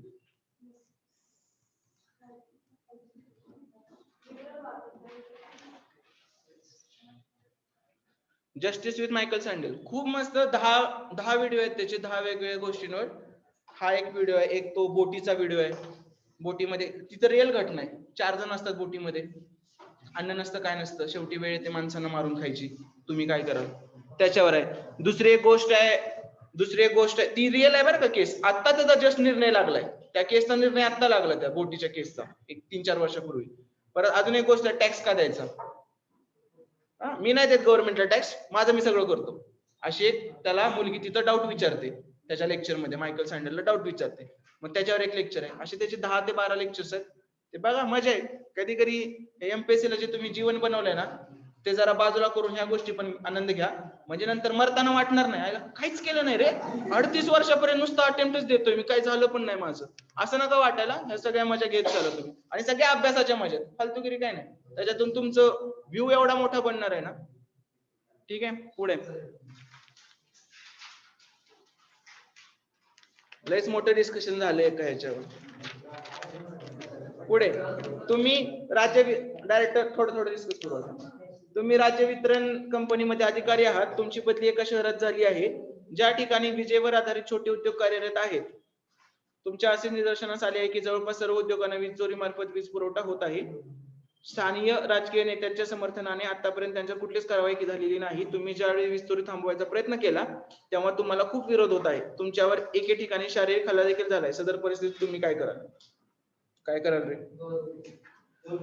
तुम्ही स्थानिक पोलिसांमध्ये वीज चोरी मध्ये चालू ठेवा. कुणाला काय ऑब्जेक्शन? 2 नंबरला दुसरं काय वाटतंय? ठीक आहे, सरळ साधं वाक्य आहे. परत 78. तुम्ही एका अशा क्षेत्रामध्ये कुटुंब नियोजन कार्यक्रम लागू करण्यासाठी प्रभारी आहात ज्या ठिकाणी याचा कडाडून विरोध होत आहे. तुम्ही रहिवाशांना कुटुंब नियोजनाची आवश्यकता व लहान कुटुंबाचे महत्त्व पटवून देऊ इच्छिता. या संदेशाला लोकांपर्यंत पोहोचवण्याचा सर्वात चांगला मार्ग कोणता? रहिवाशांना त्यांचे स्वास्थ्य व जीवन स्तर उंचावण्यासाठी कुटुंब नियोजनाची आवश्यकता तर्कशुद्ध पद्धतीने समजावून सांगा. अरे हो, पहिलं बघितलं, बरोबर वाटतंय पहिलं आपल्याला. दुसरं काय, उशिरा लग्न व 2 मुलांमध्ये अंतर, ठीक आहे, दुसरं काही एवढं खास इम्पॅक्ट नाही पडत. तिसरं काय, कुटुंब नियोजनाची साधने वापरण्यासाठी प्रोत्साहन द्या. ते इम्पॅक्ट नाही पडणार आहे. पहिलं बऱ्यापैकी चांगलं होतं. आता 4, ज्या लोकांनी निर्बीजीकरण केली आहे किंवा जे गर्भनिरोधक प्रयोग करत आहेत त्यांना प्रत्यक्ष संवाद साधण्याचा आग्रह धरा. नाही, ते होणार नाही रे, ते होणार नाही. प्रायव्हसी ब्रीच होते ना, ते नाही. 4 नाही येणार. 4 नाही येणार. म्हणजे 2 नंबरला येईल. सगळ्यात बेस्ट फर्स्ट आहे. तुम्हाला बेस्ट विचारलंय, बेस्ट. 4थ्याला तुम्ही तयार करून दाखवा मला एक आता. तुम्ही 4थ्याला 2.5 मार्क देऊ आपण. ठीक आहे, पुढे 79. तुम्ही सगळं मॅच्युअरली घेताय ना रे? शील नाहीतर पण काय चाललंय सगळं. तुम्ही एका व्हॉट्सअप ग्रुपचे सदस्य आहात. एके दिवशी ग्रुप मध्ये एक सदस्य तुमच्या शहरातील एका मुलाचा फोटो शेअर करतो. त्या फोटो सोबत एका मुलीने खालील मजकूर लिहिलेला असतो. या मुलाने मी चौकामध्ये वाहतूक नियंत्रण संचालक म्हणून काम करत असताना माझे असभ्य वर्तन केले. हा फोटो व संदेश शेअर करून या मुलाला धडा शिकवा. झालेला किस्सा बरं का, दिल्लीच्या मुलासोबत झालेला किस्सा. त्याची पूर्ण लाईफ बरबाद झाली. त्यानं काय केलेलं पण नव्हतं. आणि आपल्या मीडियाला सवय आहे, एकदा निस्तरल्यावर परत दाखवत नाही ही वॉज इनोसंट वगैरे. परत तुम्ही काय करा, 3 नंबर काय, तुम्ही ग्रुपमध्ये जास्त असेल तो फोटो संदेश शेअर केला, त्याला त्या खातं जमा केली आहे का याचे बरोबर, काय डाऊटच नाही. परत तुम्ही गटविकास अधिकारी आहात. ग्रामसेवकाने तुम्हाला ग्रामसभेच्या बैठकीसाठी आमंत्रित केले आहे. गरिबांना घर वाटपासाठी ही बैठक बोलवण्यात आली आहे. बैठकीमध्ये एक वयोवृद्ध विधवा स्त्री घरासाठी तुम्हाला येऊन भेटते, कारण ती सुद्धा राहत असलेली झोपडपट्टी मोडकळीस आलेली आहे. जेव्हा सहानुभूतीने तुम्ही तिला घर देण्याची शिफारस करत असतात त्यावेळी त्या स्त्रीला काही वर्षापूर्वी घर वाटप करण्यात आले होते, परंतु तिने नवऱ्याचे कर्ज फेडण्यासाठी ते विकले अशी माहिती ग्रामसेवक उघडकीस सांगतात. काही गावकरी सुद्धा जे काही त्या स्त्रीला वेडी म्हातारी विधवा म्हणून वागवतात, त्या स्त्रीला अतिरिक्त घर देण्यावर आक्षेप घेतात. अशा परिस्थितीत तुम्ही काय कराल? ह्यांची कादंबरी आहे विश्वास पाटील सरांची. झाडाझडती म्हणून त्यातला पॅसेज आहे, म्हणजे त्यातली थीम तरी त्यातली, पॅसेजचं नाही माहिती, झाडाझडती म्हणून कादंबरी आहे त्यातली थीम आहे. तर बघू काय म्हणतात ते. वृद्ध स्त्री सोबत समस्येवर चर्चा करायला आणि निर्वाह भत्ता व इतर सरकारी योजनांचे लाभाधारी योग्य मार्ग काढण्याचा प्रयत्न करायला. ठीक आहे, बघू. वृद्ध स्त्री बाबतचा मुद्दा पंचायतीमध्ये चर्चेस घ्यायला आणि तिची दयनीय अवस्था विषाद करून सर्वसंमतीने ह्या एका शब्दासाठी मी याला 2.5 मार्क देतोय, कारण बाकीचे लोक पण म्हणतायत ती बीड आहे, मग सगळ्यांची संमती लागेल, त्याशिवाय ह्याच्यावर तोडगा निघणार नाही. हा झाला 80. पॅसेजेस कोणाला थांबायचं आहे, कोणाला नाही थांबायचं. ज्यांना थांबायचं आहे त्यांनी डाऊट्स विचारा, आपण सगळे डाऊट्स क्लिअर करू. आन्सर की टाकतो लगेच. तुमचा काहीतरी ब्रॉडकास्ट ग्रुप आहे ना? हा, आज बनवतील ना त्याच्यावर होईल, कारण असं काय होतंय मग तुमच्यावर अन्याय होणार. ज्यांनी पैसे नाहीत भरले त्यांना पण टेस्ट सिरीज भेटणार ना, म्हणून टाकत नाहीये ते. हा, मग ते बनवला ना झपकन आन्सर की. मला काय फॉरवर्ड करायची गोष्ट आहे फक्त, पण हा, मग तेच म्हणतोय माझ्या ग्रुपवर जरी टाकलं तरी जे फ्री वाले त्यांना भेटणार ना. तुम्ही पैसे का भरलेत, मग तुम्ही पण त्यांच्यासारखेच राहिला असतं ना. आन्सर की का? ओके. मला वाटलं पूर्ण डिस्क्रिप्शन पाहिजे तुम्हाला. आन्सर की काय 0 सेकंदात टाकतो, 1 सेकंद.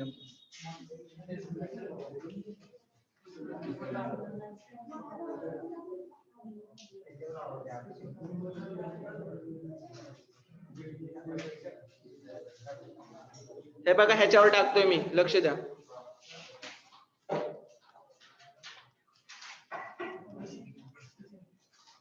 ह्याच्यावर टाकतोय, चेक करा तुम्ही.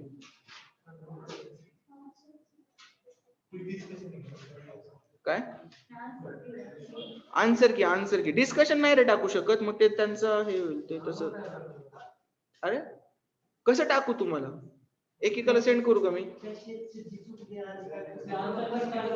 काय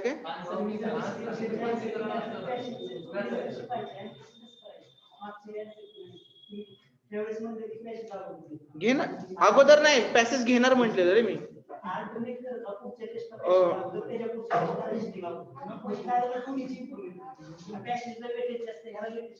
हा, ऐक आपल्याकडे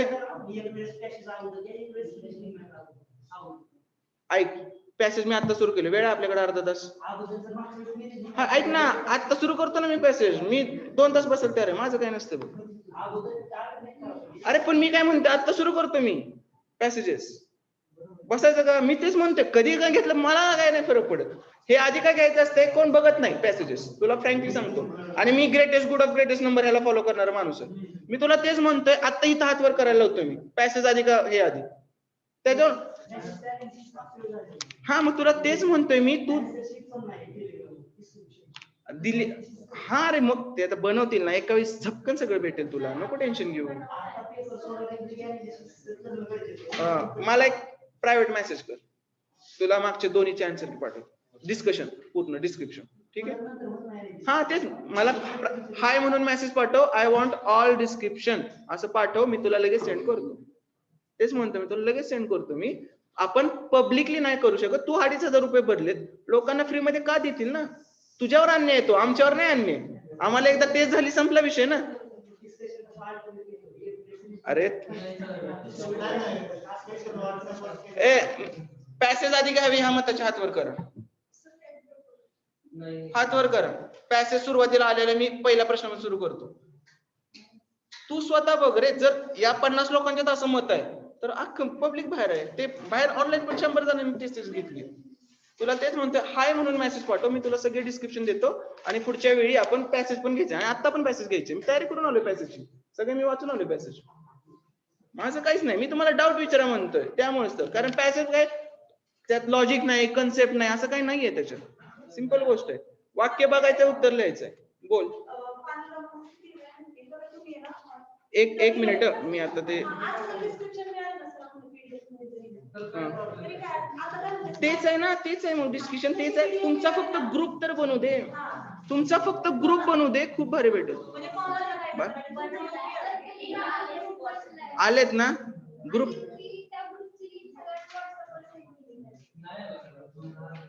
हा आली आली असेल, जरा वेळ लागेल. सगळ्याचे डिस्कशन एवढे डिटेल मध्ये दिलेले आहेत ना, खूप भारी दिलेले आहेत.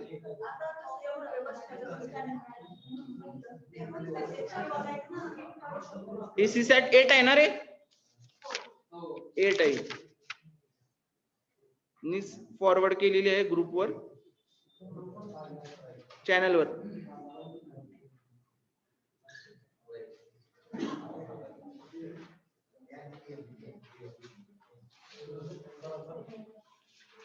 बर, विचारा प्रश्न. पॅसेजचे प्रश्न विचारा, ज्यांचे डाऊट आहेत ते सगळे प्रश्न विचारा. नेक्स्ट लेक्चरला पॅसेज आधी घेतले जातील, डाऊट्स विचारतो तो, डाऊट्स काढा, त्याच्यावर आपण सगळं सोल्युशन घेऊ.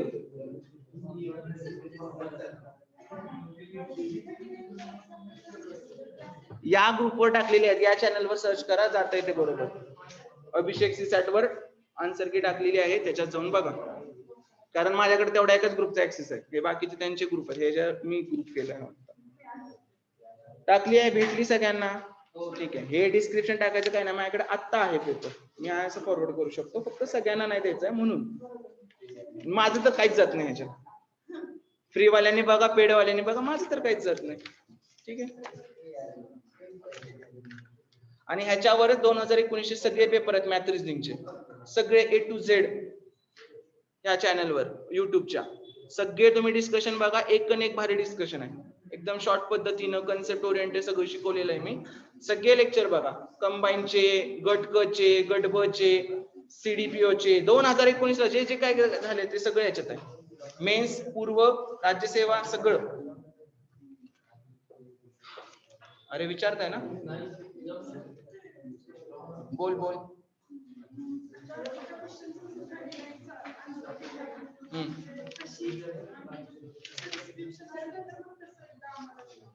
काय कशाचं? अरे तसंच आहे, तसंच आहे सगळं, सगळं तसंच आहे. तुम्हाला तुमचा जो ग्रुप बनलाय त्याच्यावर तुम्ही बघा, वर्ड फाईल कशी येते, त्यानुसार तुम्ही ठरवा.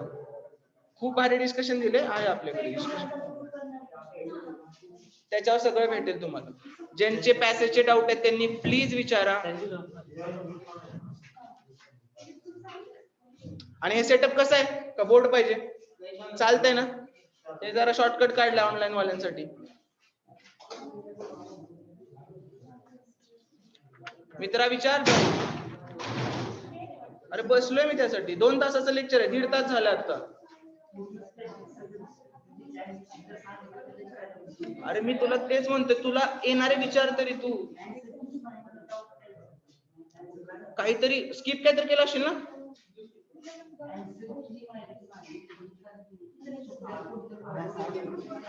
टाकलेली आहे मी आता. ठीक आहे, ठीक आहे, ओके. पुढच्या वेळी सगळ्यात पहिल्यांदा आन्सर की सांगेन, सगळ्या 80 प्रश्नाची. तुमचे चुकलेत ते बघायचे, त्यानंतर चुकलेले आपण डिस्कस करायचे. ए बोल बोल काय.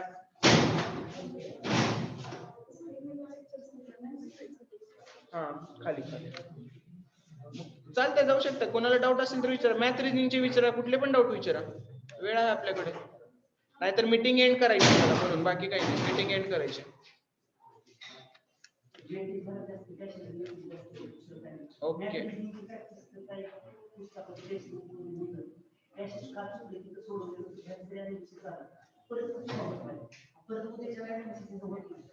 ओके ठीक आहे. कोणाला थांबायचंय का जायचंय? मी त्याशी बोलतो नंतर, आधी मीटिंग ओव्हर करतो मी.